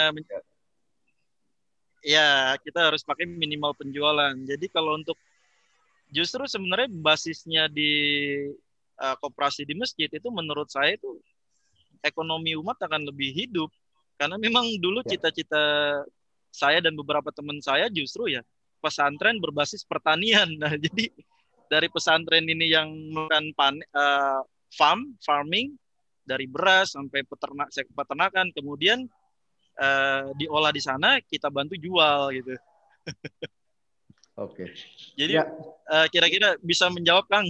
Siap. Terima kasih Mas Satria. Tadi Mang Aden, mudah-mudahan Bang Satria bisa berkenan juga ya kalau misalnya kerjasama kolaborasi sama Intani Jawa Barat gitu ya. Insya Allah. Ngebina ini koperasi-koperasi masjid ini didampingi lah ya. Mudah-mudahan kalau misalnya Bang Satria udah ada gambaran supply bahkan gitu ya. Bisa jadi tadi ya. Jadi mensuplai juga ngedampingin bisnisnya. Ya tadi termasuk juga skala usahanya harus seberapa gitu ya. Nah, itu mungkin kalau berkenan kolaborasi nanti kita bisa kontak-kontakan. Ya, insya Allah. Wah, mantap itu. Bang Satria ini, Kang Helma ini luar biasa itu. Akses di Jawa Baratnya ke sana kemari itu. Insya Allah kita bisa kolaborasi ya. Iya. Beliau ini dari Komite Pemulihan Ekonomi Jawa Barat juga. 1 ton aja. Iya. Oh, ini masih ada pertanyaan lain? 1 ton dari tiap itu ya Pak Yadin ya? Iya, boleh. Dari Pak Sony Iskandar, beliau menanyakan Pak Sony mau nanya langsung, monggo silakan. Ini sudah resen. Ya Pak, boleh Pak. Silakan. Ini mohon maaf dari Mas. Dari mana Pak? Silakan disampaikan dari mana. Dari kita ada toko kecil lah, My Soul Mart. Ini kita baru bermain di Jakarta di Jakarta Timur. Kita baru dagang beras kecil-kecilan ini. Sebelah mana nih Mas Sony? Sebelah mana Jakarta Timurnya nih? Di Otista. Oh, dekat situ dong, ke Jatinegara. Iya, betul. Sebenarnya ada pasar Jatinegara sih, tapi kita nggak ke situ, nggak melipir ke situ karena saat kita ngambil ke situ tuh kadang-kadang jumpa beras yang lama gitu ya. Kemudian ada yang nakal-nakal lah nyampur gitu. Jadi males lah. Silakan dengan Pak Satria silakan. Iya, terima kasih kesempatannya Pak Aden. Assalamualaikum warahmatullahi wabarakatuh. Izin bertanya ke Mas Satria ini luar biasa karena kita baru mulai ketemu dengan topik yang kayak gini nih nyambung banget.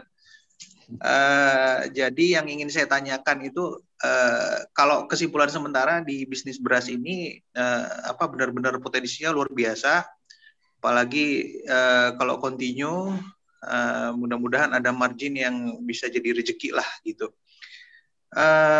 Pertanyaannya itu pertama saya ngelihat bahwa cost untuk beras ini sampai ke konsumen itu kan harus kita tekan ya supaya harganya juga bersaing dibanding dengan retail modern yang banyak itu ya. tadi Mas Satria udah sebutkan bahwa efisiensi operasi naik motor pakai motor ya dalam radius berapa kilometer, kemudian packagingnya sendiri, kemudian kita branding sendiri, kemudian kita sortir juga kualitasnya berdasarkan mau kita ikut pemerintah, apakah kita juga ada kualitas kita sendiri.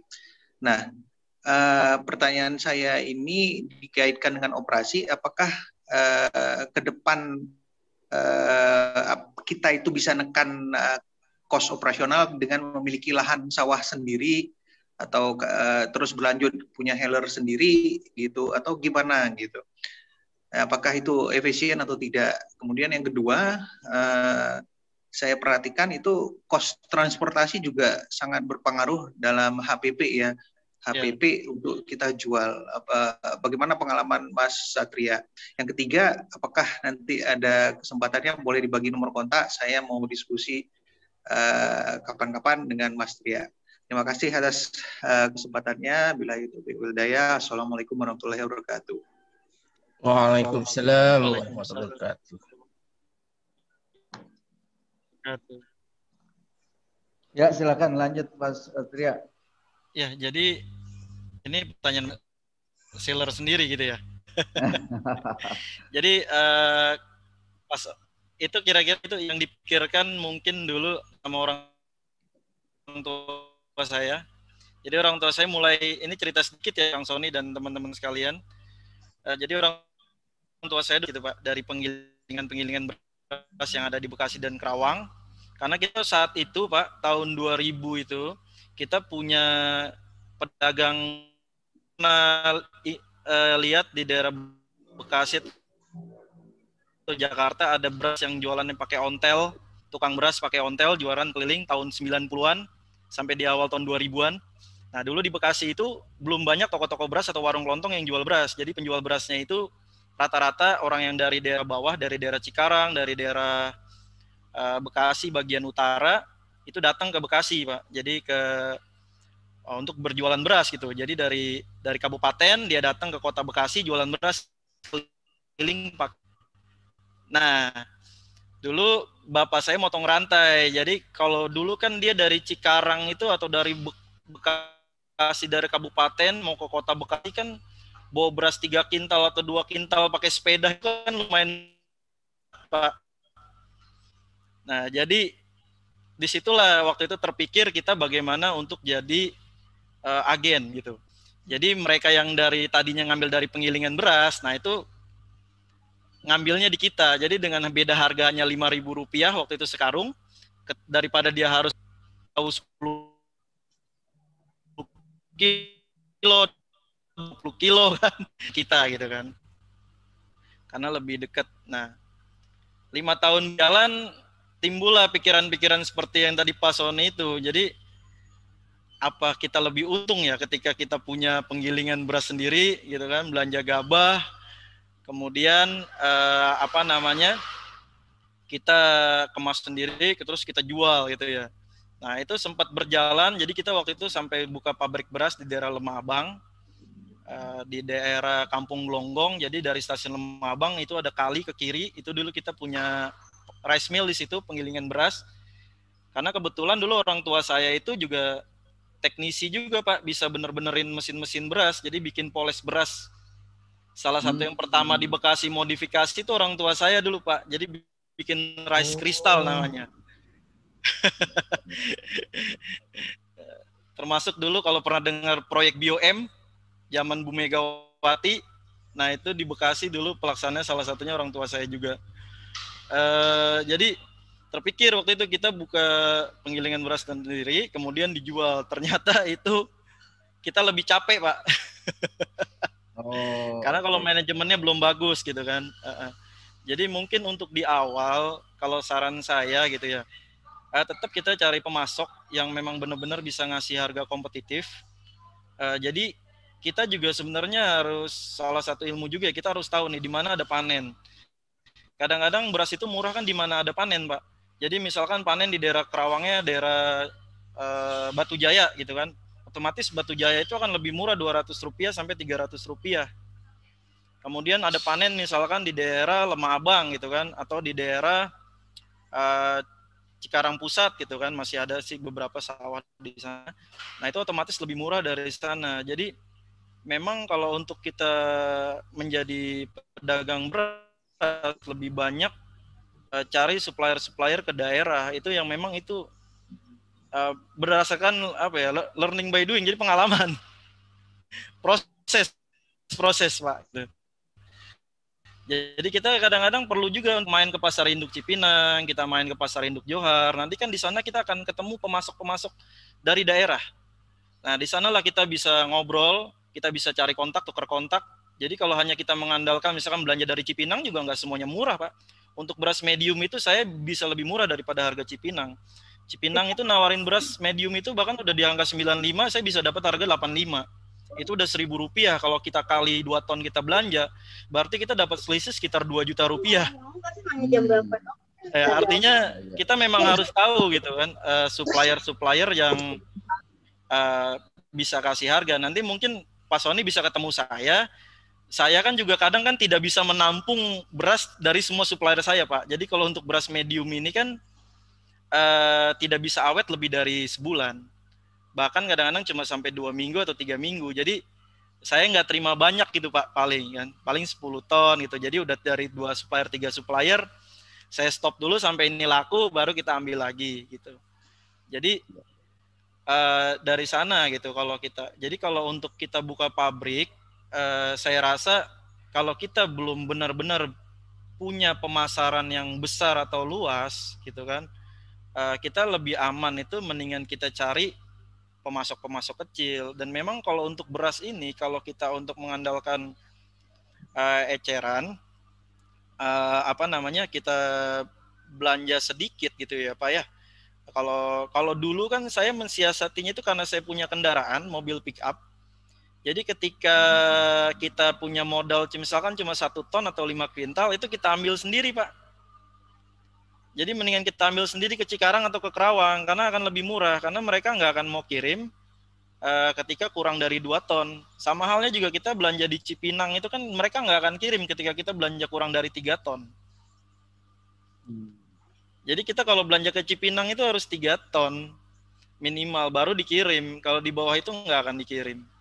Atau ya nunggu barengan gitu. Kecuali untuk yang tadi ya pabrik-pabrik yang brand-brand seperti Sumo, Topi Koki itu 5 kintal sampai 1 ton aja udah dikirim gitu. Cuma kan kita kalau untuk jual beras premium itu untuk sekarang itu marginnya sangat kecil. Nah, mendingan kita jual yang beras premium yang bukan udah kemasan kecil tapi kemasan besar, Pak.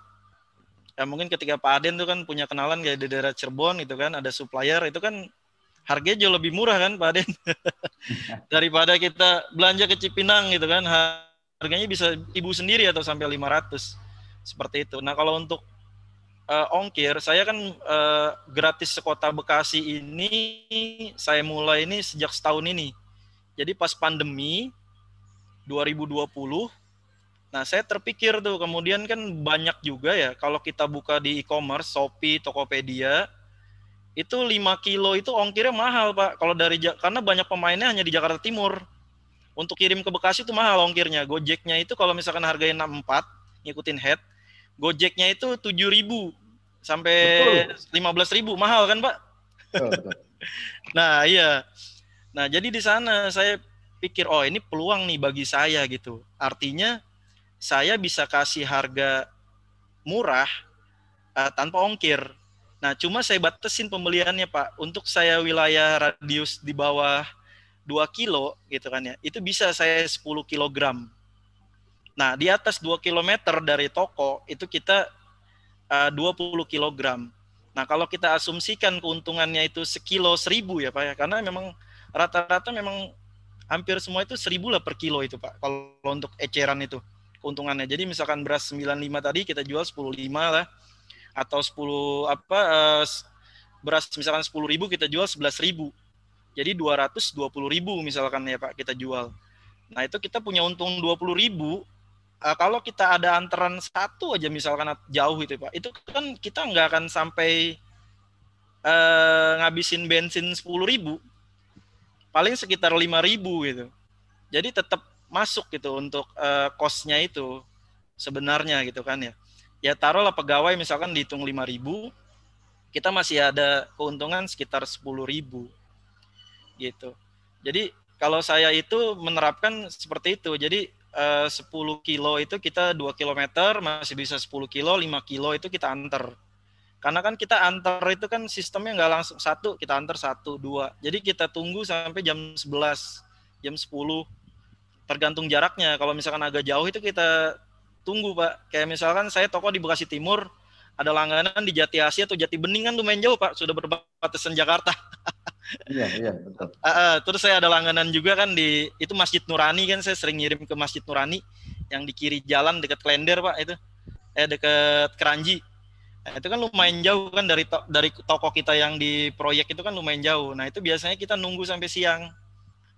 Artinya ketika ada kiriman searah, kita bisa bawa langsung 4 tempat, 5 tempat. Jadi kan lebih efisien. Padahal kita kalau beli di e-commerce, online shop itu nggak langsung nyampe loh, Pak, barang berasnya. Bisa 2 hari, 3 hari atau besok. Oh, sama juga ya. Mereka nunggu ini juga ya, dikirimnya ya. Iya, kadang-kadang kan gosennya itu kan bareng. Ada beberapa yang bisa langsung gosen bareng kan cuma mahal. Yang gosen same day yang instan itu kan mahal. Oh iya, itu yang Iya. Itu ya, Mas sebenarnya Satria, potensi. itu menarik sekali ya. Ini rekan-rekan Intanet luar biasa. Ini Mas Satria ini menyampaikan rahasia-rahasia di bisnis beras ini. Kita bisa belajar bersama mulai dari hitungannya, ada caranya, trik-triknya, bagaimana cara pengirimannya. Ini semua menjadi belajar termasuk saya dan mungkin rekan-rekan yang ingin memulai untuk usaha jualan beras yang ternyata cukup menarik.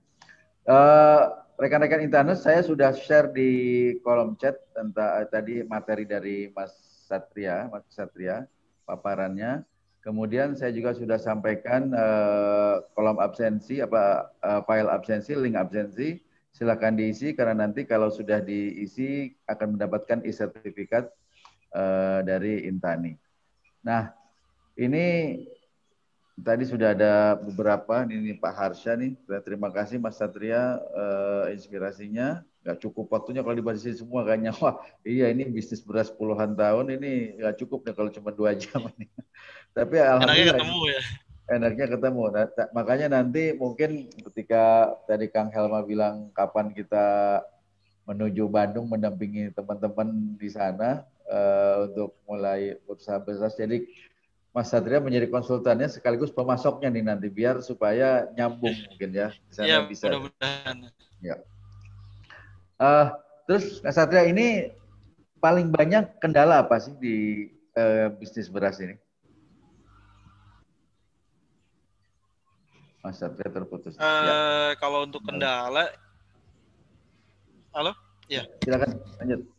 Kendala sih, ya itu kalau untuk kendala ya selama ini kita kalau ke konsumen, terutama untuk ke hotel, kemudian catering, itu kan kita harus sustainable kualitas. Nah tadi ini apa? Kualitasnya harus standar terus gitu ya, sama terus. Betul. Ya? Untuk ke catering, hotel, kemudian rumah makan, apalagi yang rumah makan punya brand yang bagus ya Pak ya. Kita kan ada beberapa pelanggan hotel, kemudian rumah makan yang cabangnya banyak, di atas 10 cabang gitu kan. Nah itu kan kadang-kadang kan kualitas beras ini selalu berubah gitu Pak. Baik yang ya itu tadi yang baik yang dari supplier besar sekalipun yang punya rice mill yang bagus, yang sudah standar bagus, modern, sampai yang tradisional gitu, itu kualitasnya kadang berubah gitu kualitas. Karena mungkin itu distribusi gabahnya ini ataupun pengolahannya ini gitu. Paling kendala di sana sih. Ya itu kita nyiasatinya itu diinfokan ya. Mungkin karena kadang-kadang kan ini kadar airnya mungkin terlalu tinggi, ada rendah, atau gabahnya sudah disimpan lama, itu pengaruh Pak. Jadi gabah itu ketika misalkan panen ini baru dijemur, kemudian digiling ya, kemudian nanti 2 bulan 3 bulan itu kan kalau kita bilang istilah beras kawak ya Pak ya. Jadi beras padi lama. Nah itu kan dimasak itu harus airnya agak lebih banyak gitu. Kalau kendala di sana 1. Kemudian 2 itu tadi perubahan harga. Nah, perubahan harga ini juga sulit. Kadang-kadang kalau naik 100-200, kemudian kita 100-200 itu kan sulit, Pak, untuk di tingkat konsumen. Jadi misalkan beras naik Rp100, Rp200 gitu kan. Berarti kan kenaikan 10 kilonya cuma 4.000. Orang kadang-kadang naik 2.000 aja nggak bisa, Pak. Wah, kalau beras iya, nggak bisa kita. Itu harga sangat sensitif. Aduh, itu harga Soalnya sangat sensitif. kebutuhan pokok ya. Naik 1.000 aja ramai itu.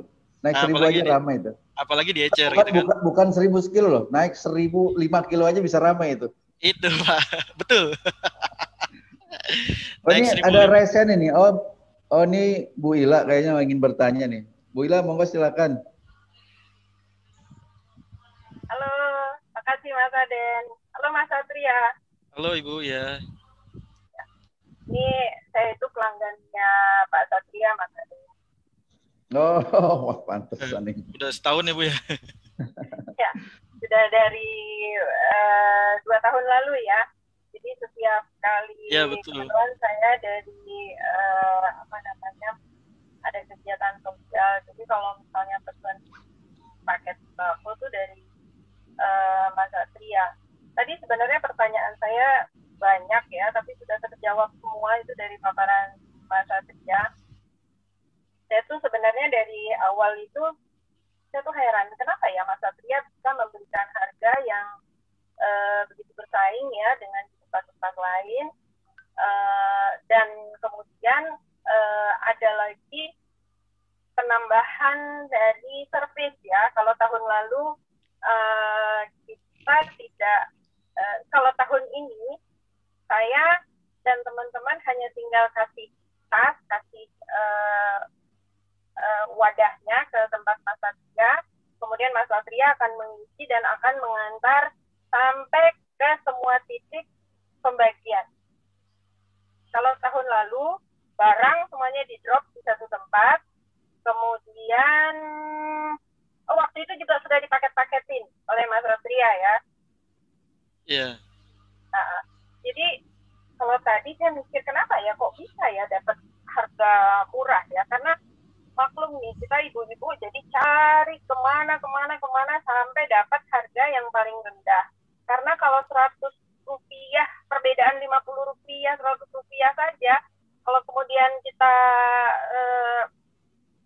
kumpulkan nanti akhirnya beda lumayan nih bisa dapat 5 paket. Sayang kalau seandainya kita 5 paket itu lumayan udah banyak bermanfaat ya buat orang lain.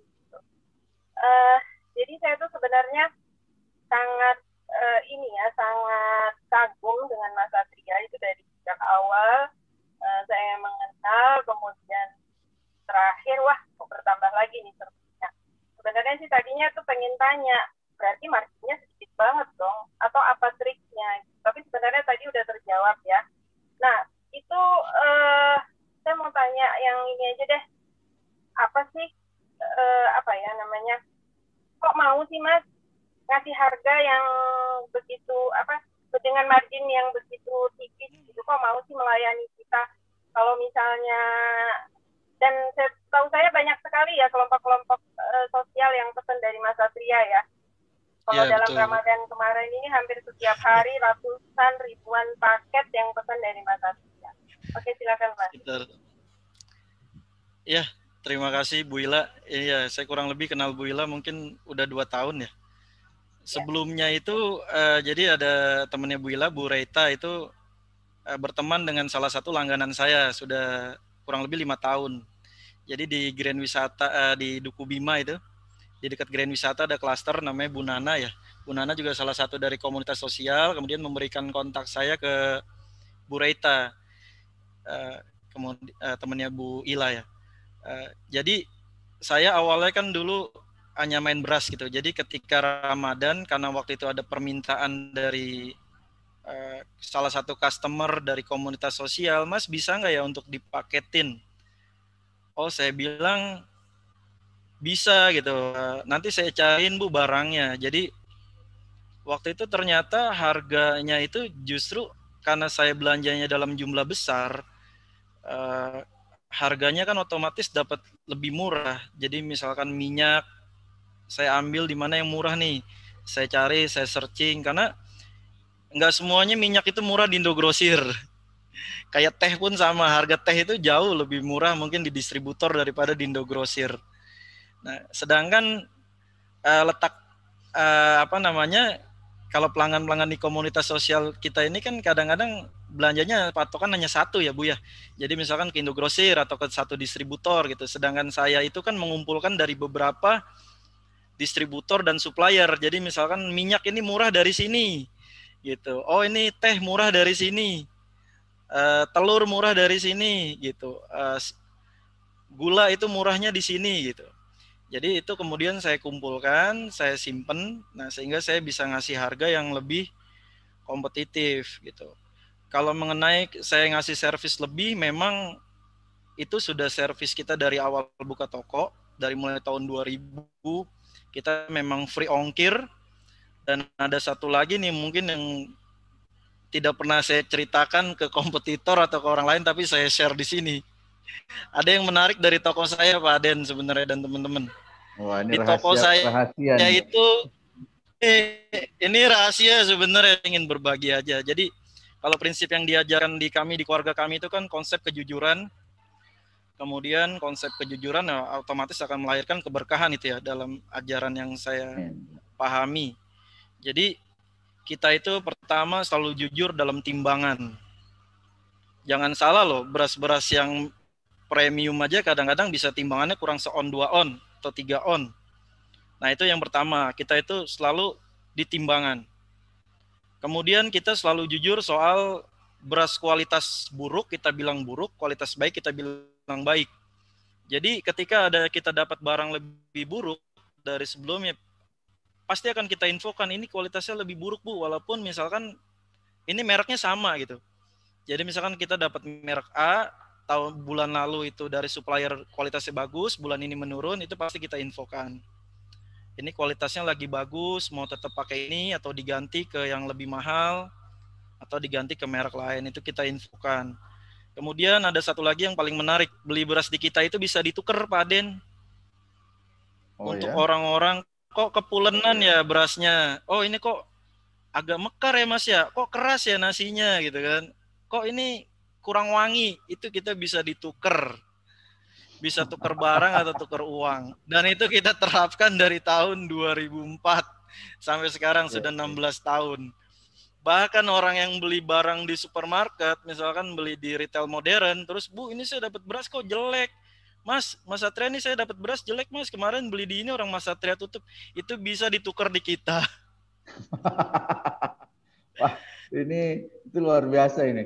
Karena kan kita itu kan bisa kita jual lagi.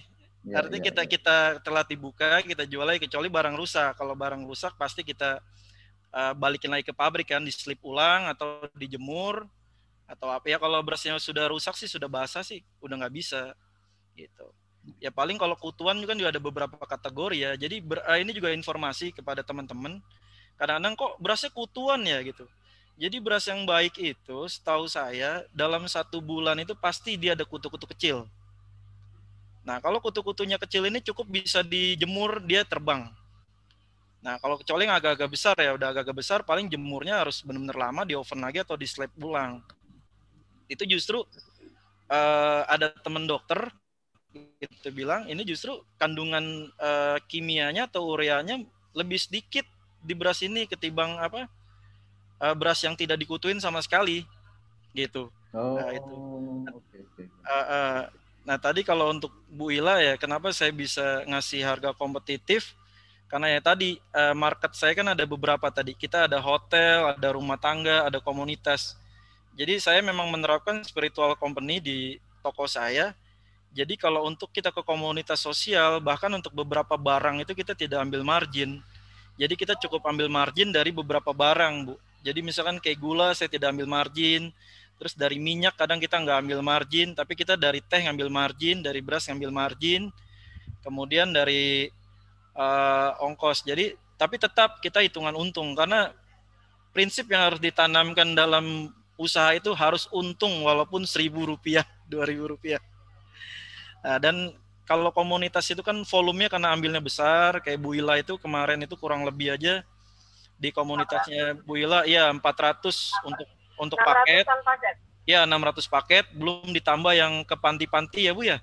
Ke panti-panti itu di atas 15 tempat kita kirim. Ya. Jadi kalau hitungannya Jabodetabek, ini juga saya sharing sedikit.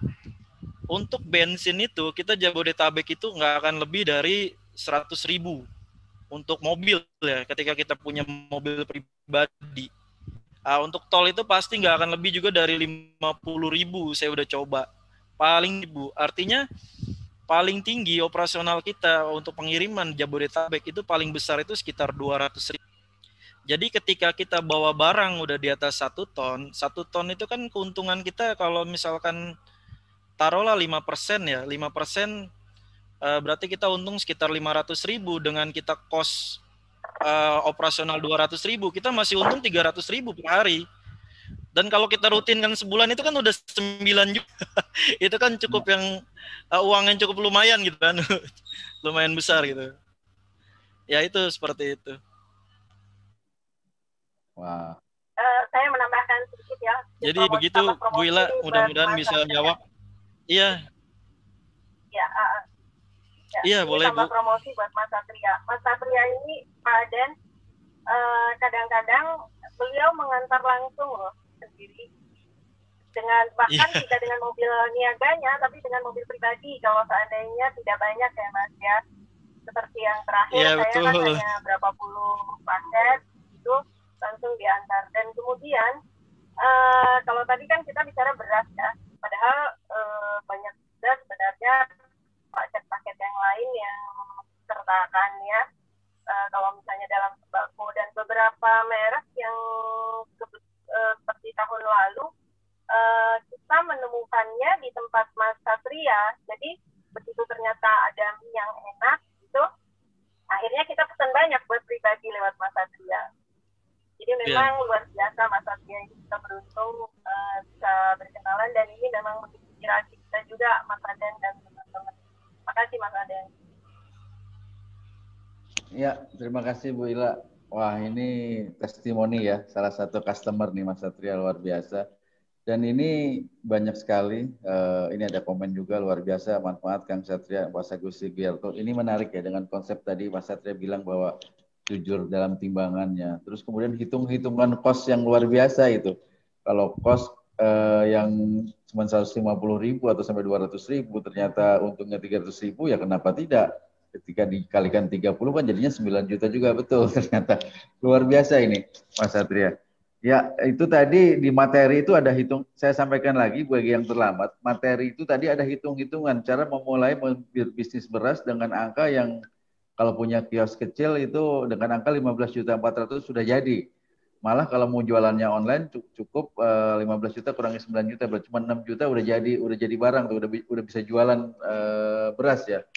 Malah sudah selanjutnya kita bisa menjadi sistem konsinyasi, lebih murah lagi biayanya. Ini rekan-rekan Intanas,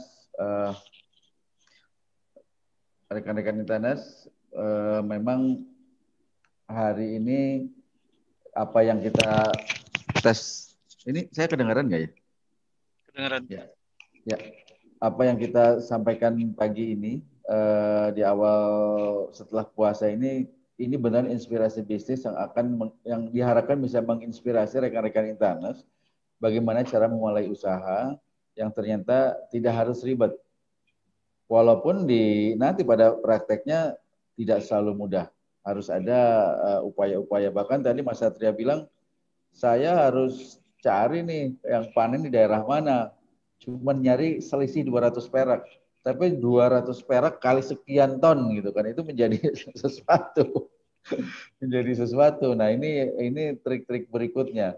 Juga tadi ketika Kang Helma sampaikan ada kendala di beberapa koperasi masjid atau koperasi insan dalam berjualan beras, karena ya itu tadi tidak bisa ditinggalkan begitu saja. Jadi bisnisnya harus diurus dan jangan kebanyakan orang. Kalau apa-apa sudah karyawannya 3, gimana mau untung ya?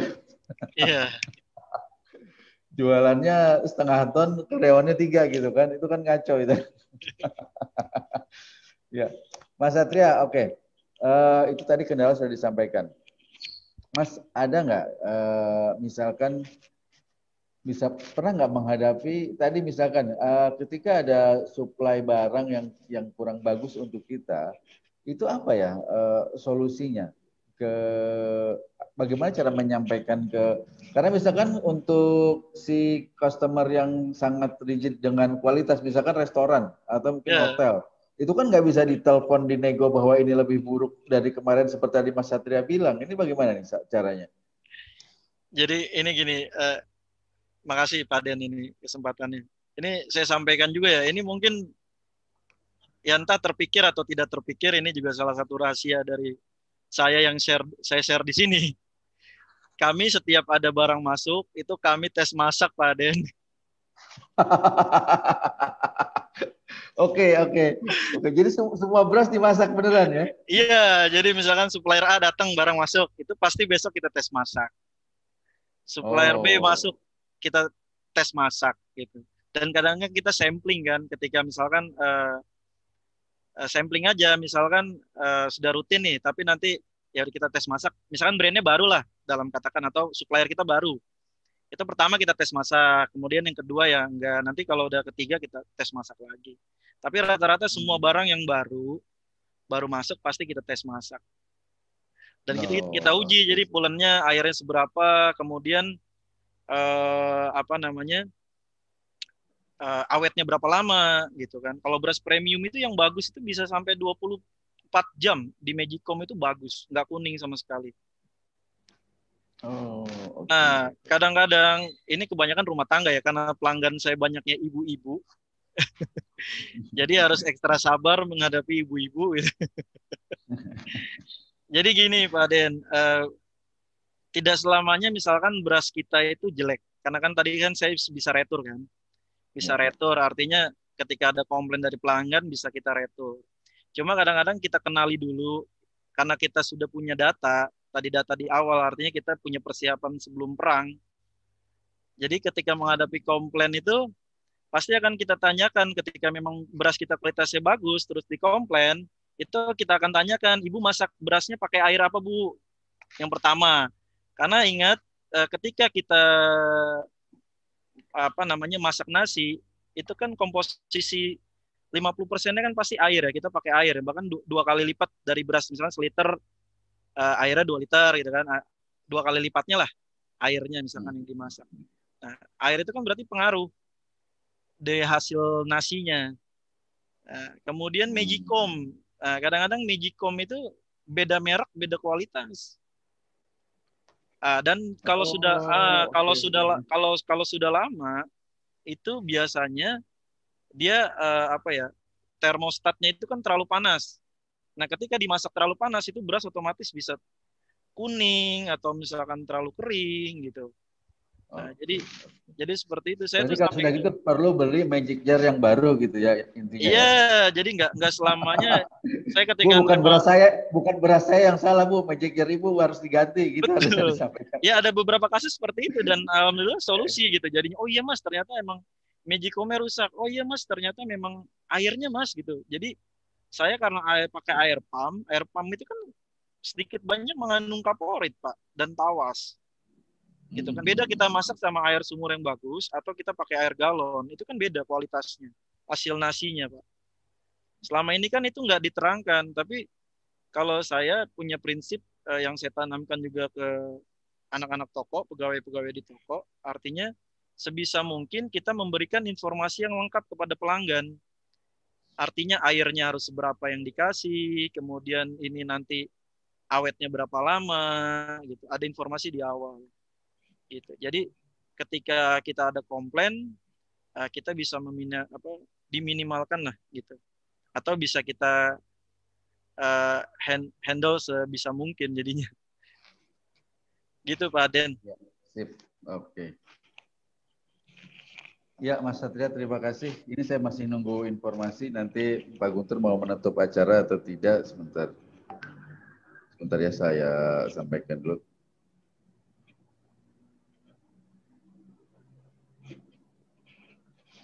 Ya.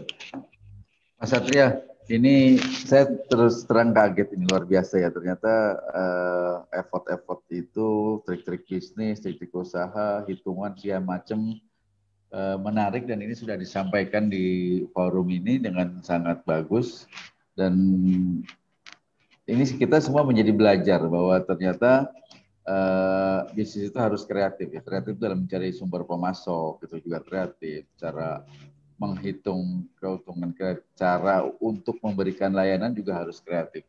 Dan ini semua tersampaikan dengan bagus oleh Mas Satria di pagi ini sehingga mungkin rekan-rekan Intaners, Bapak Ibu sekalian bisa terinspirasi nih. Di Inspirasi Bisnis Intan ini bagaimana kalau kita ingin memulai usaha bisnis. Dalam hal ini sekarang kita lagi ngomongin bisnis berdagang beras, ya, jualan pangan nih, sementara beras dulu. Dan mungkin bukan tidak mungkin nanti dari situ berkembang menjadi bisnis jualan yang lainnya. Mas Satria ini sebentar ada, oh ini. Saya sapa dulu nih ya. Hari ini walaupun tidak sebanyak biasanya mungkin karena masih Lebaran, tapi alhamdulillah ini cukup menarik juga. Seperti biasa ini diikuti dari mulai rekan-rekan yang ada di, oh ada dari Luwu, ini Luwu itu Sulawesi ya, dari Luwu, dari Nusa Tenggara Timur, dari Sumatera juga ada. Jadi Mas Satria ini didengerin dari berbagai pelosok media Indonesia nih webinarnya. Mudah-mudahan dapat menginspirasi rekan-rekan yang ada di rekan-rekan Intaners yang ada di beberapa pelosok. Dan ini saya masih tunggu kabar sebentar. Oke, Pak Guntur masih rapat, jadi hari ini beliau tidak bisa menutup acara karena lagi di kantor Pak Wapres ya. Oh, dengan Zoom meeting dengan Pak Wakil Presiden. Mengapa Pak Guntur, silakan. Mohon maaf, silakan dilanjut. Kang Satria, terakhir. Rencana ke depan apa nih untuk si bisnis berasnya? Target? Itu rencana ke depan, mungkin saya akan bangun brand, Pak Aden. Ya. Jadi branding ya. Jadi ya belajar-belajar sedikit gitu kan. Jadi branding ini yang utama gitu. Dan saya lihat sekarang itu kan persaingan di apa namanya di perberasan ini semakin seru gitu karena banyak pemainnya kayak Java, terus Fortune ya kan, yang tadinya main minyak sekarang Fortune main beras gitu kan. Itu saya kaget tadi itu Java ternyata nggak cuma jualan pakan ternak, mas sekarang main beras dia ya.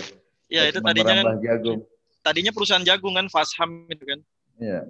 Dari Fasham itu kan kemudian sekarang bikin yang Ayana ini, brand Ayana. Nah, jadi kedepannya mungkin saya akan bangun brand sendiri, gitu kan. Ya tetap dengan berjualan produk-produk lain juga, tapi juga ada brand saya sendiri. Dan harapan kedepannya yaitu mungkin bisa didengar dari dinas terkait ataupun dinas perdagangan atau SPM mengenai aturan HET ini. Karena bukan hanya beras, gitu kan. Ketika ada HET ini, sekarang gula. Coba mungkin teman-teman yang memperhatikan sekarang harga gula di supermarket itu jauh lebih murah juga dari di warung dan di toko-toko kelontong. Gula itu di warung itu 13,5, 13.000, di retail modern itu 12.500. Ya, 12,5 sampai 12,7 lah ya. Iya, jadi tidak memungkinkan juga nanti akan merambah ke minyak, merambah ke lain sebagainya. Nah, ini harus jadi perhatian juga karena kita berusaha gitu kan, UMKM ya, saya kan masuknya masih UMKM ya. Tanpa didukung dengan kebijakan yang pro UMKM akan sulit kita juga akan berkembang. Jadi inilah catatan-catatan mungkin dari saya yang selama ini mungkin ya saya kritis juga, termasuk kebijakan impor itu kan. Kebijakan impor kemarin saya beberapa kali juga ketemu orang Bulog, saya tanyakan itu. Ya, gimana kebijakan impor? Sedangkan kebijakan yang kurang tepat kalau itu ya. Tapi mudah-mudahan tidak terjadi, insya Allah tidak terjadi. Ya mudah-mudahan aja karena itu sangat merugikan para petani dan para pedagang beras kita. Nah untuk brand tadi Mas Satria, itu nanti ini ya harus punya merek daftar merek, izin segala macam Iya. itu ke dinas-dinas tempat itu harus diurus berarti ya. Iya, iya. Saya sedang tanya ke teman-teman beberapa yang sudah ngurus sampai ke hak paten, kemudian sampai ke karena kan apa namanya berbeda-beda ya. Kalau untuk beras ini kan jatuhnya ke Kementerian Pertanian, setahu saya.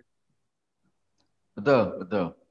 Ya, Mm-mm. langsung kalau di sana. Kemarin itu yang ketahanan pangan itu, Badan Ketahanan Pangan itu izinnya dari sana, dari Dan saya Kementerian Pertanian. punya harapan besar juga di Intani ya, harapan. Karena saya juga terus terang ya baru kenal Intani ini dari Pak Aden ya kemarin. Saya saya juga ada komunitas-komunitas petani, cuma baru tahu nih Intani gitu kan. Saya kan juga tergabung di komunitas itu pertanian alami. Jadi kita fokus pada uh, pertanian alami. Jadi artinya menggunakan pupuk dan sebagainya macamnya itu yang sifatnya organik gitu. Nah, jadi mudah-mudahan harapan saya dari Intani ini bisa menjembatani juga dari kita petani. Kemudian yaitu tadi harapan Pak Subakti ya, jadi jembatan supaya bisa memotong mata rantai. Jadi petani diuntungkan, kemudian harga yang diterima di masyarakat juga lebih murah. Karena ketika dipotong mata rantainya itu otomatis petani untung lebih besar dan masyarakat pun akan dapat harga beras yang lebih murah gitu. Ya, betul sekali. Saya harap Intani Sekali bisa. itu memang tujuan kita ya, tujuan Intani dan masyarakat pertanian semua, sehingga bagaimana mata rantai distribusi ini bisa tidak terlalu panjang sehingga margin itu bisa terdistribusi dengan betul. Jadi petani bisa mendapatkan margin yang lebih tinggi, pedagang juga pendapatan margin yang wajar, kemudian masyarakat menikmati harga yang tidak terlalu mahal. Itu mungkin tugas kita bersama untuk supaya hal itu bisa terjadi. Dan di sini biasanya di seminar ini banyak juga para pengambil kebijakan di daerah, karena banyak dari dinas-dinas pertanian masing-masing daerah ini dan mungkin dinas-dinas yang lain, sehingga mungkin bisa menerapkan di wilayahnya masing-masing supaya ini bisa tercapai. Bagaimana harapan Mas Satria ini sebagai pelaku usaha di sektor pertanian ini bisa tercapai. Dan sekali lagi, ini kita sudah mulai memasuki akhir acara. Saya sangat berterima kasih kepada Mas Kesatria, kemudian rekan-rekan Intaners yang tetap semangat mengikuti setelah libur Lebaran, walaupun tidak kemana-mana, hanya sebagian kecil yang bisa kemana-mana, itu pun mudiknya mudik lokal, tidak sampai ke luar daerah. Dan kita kembali beraktivitas di minggu ini, dan seperti biasa, Inspirasi Bisnis Intani akan kembali hadir setiap hari Rabu, jam 9 pagi sampai jam 11 siang, dan akan terus memberikan inspirasi bisnis-bisnis dan kebijakan yang bisa menginspirasi rekan-rekan Intaners untuk apakah itu memulai usaha, apakah mulai bertani, atau mungkin rekan-rekan pengambil kebijakan, para penyuluh pertanian, para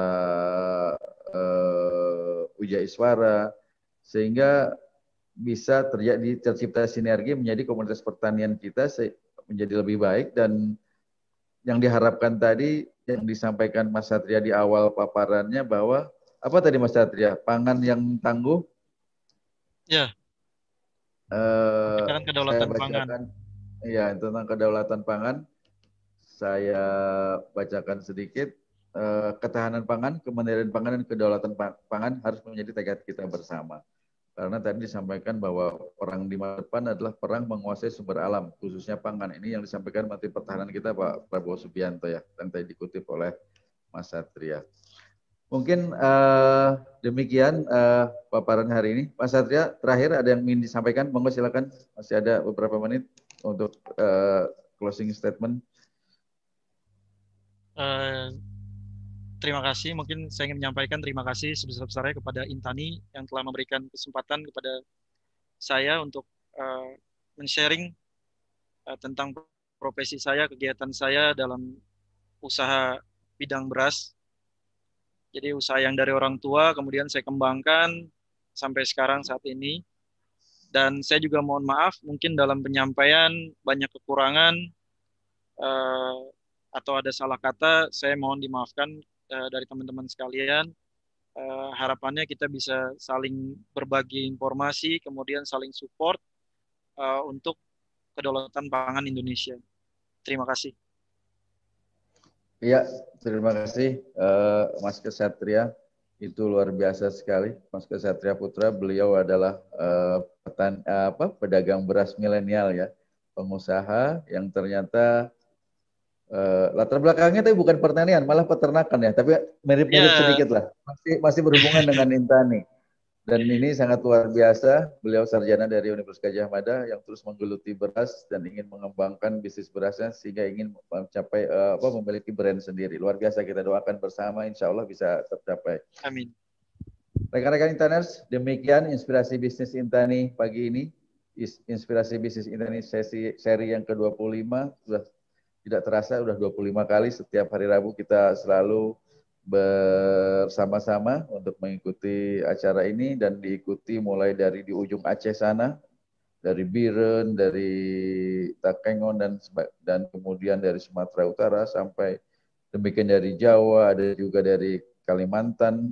Mungkin hari ini Pak Toto tidak hadir, yang selalu hadir ada dari Sulawesi, Nusa Tenggara, Jawa Timur, Jawa Tengah, dan dari DKI Jakarta. Yang rajin nih yang dari teman-teman dari DKI Jakarta sendiri, untuk selalu hadir di tiap hari Minggu dari KPSP ya. Sebentar saya suka lupa menyebut instansinya. KPKP dari suku dinas KPKP dari Jakarta Selatan, Jakarta Utara, Jakarta Timur biasanya selalu hadir. Demikian rekan-rekan Intaners, acara inspirasi bisnis kali ini. Terima kasih atas kebersamaannya, terima kasih atas perhatiannya, terima kasih atas komennya, terima kasih atas selalu mengikuti secara rutin. Dan saya sampaikan yang sudah mengisi absensi, nanti sertifikat akan langsung terkirim melalui email. Dan yang ingin berhubungan dengan Mas Satria, tadi sudah disampaikan nomornya, akan saya share lagi di grup WA Intani. Bagi yang belum tergabung dengan grup WA Inspirasi Bisnis Intani, setelah ini Bapak Ibu sekalian akan kami undang untuk masuk ke grup tersebut. Sekarang sudah sampai di grup Inspirasi Bisnis, sudah ada 4 grup Inspirasi Bisnis Intani, grup WA, yang akan selalu berinteraksi di antara kita semua. Demikian Bapak Ibu sekalian, sekali lagi terima kasih. Saya ucapkan dalam rangka Idul Fitri, saya sampaikan selamat Idul Fitri. Minal aidin wal faizin, mohon maaf lahir dan batin. Semoga ke depan kita akan terus menginspirasi Bapak Ibu sekalian dengan narasumber-narasumber yang lain yang insya Allah bisa mencerahkan dan bisa memberi manfaat yang lebih untuk kita semua dan di dunia pertanian, perikanan, dan peternakan kita. Terima kasih. Wassalamualaikum warahmatullahi wabarakatuh. Waalaikumsalam. Ini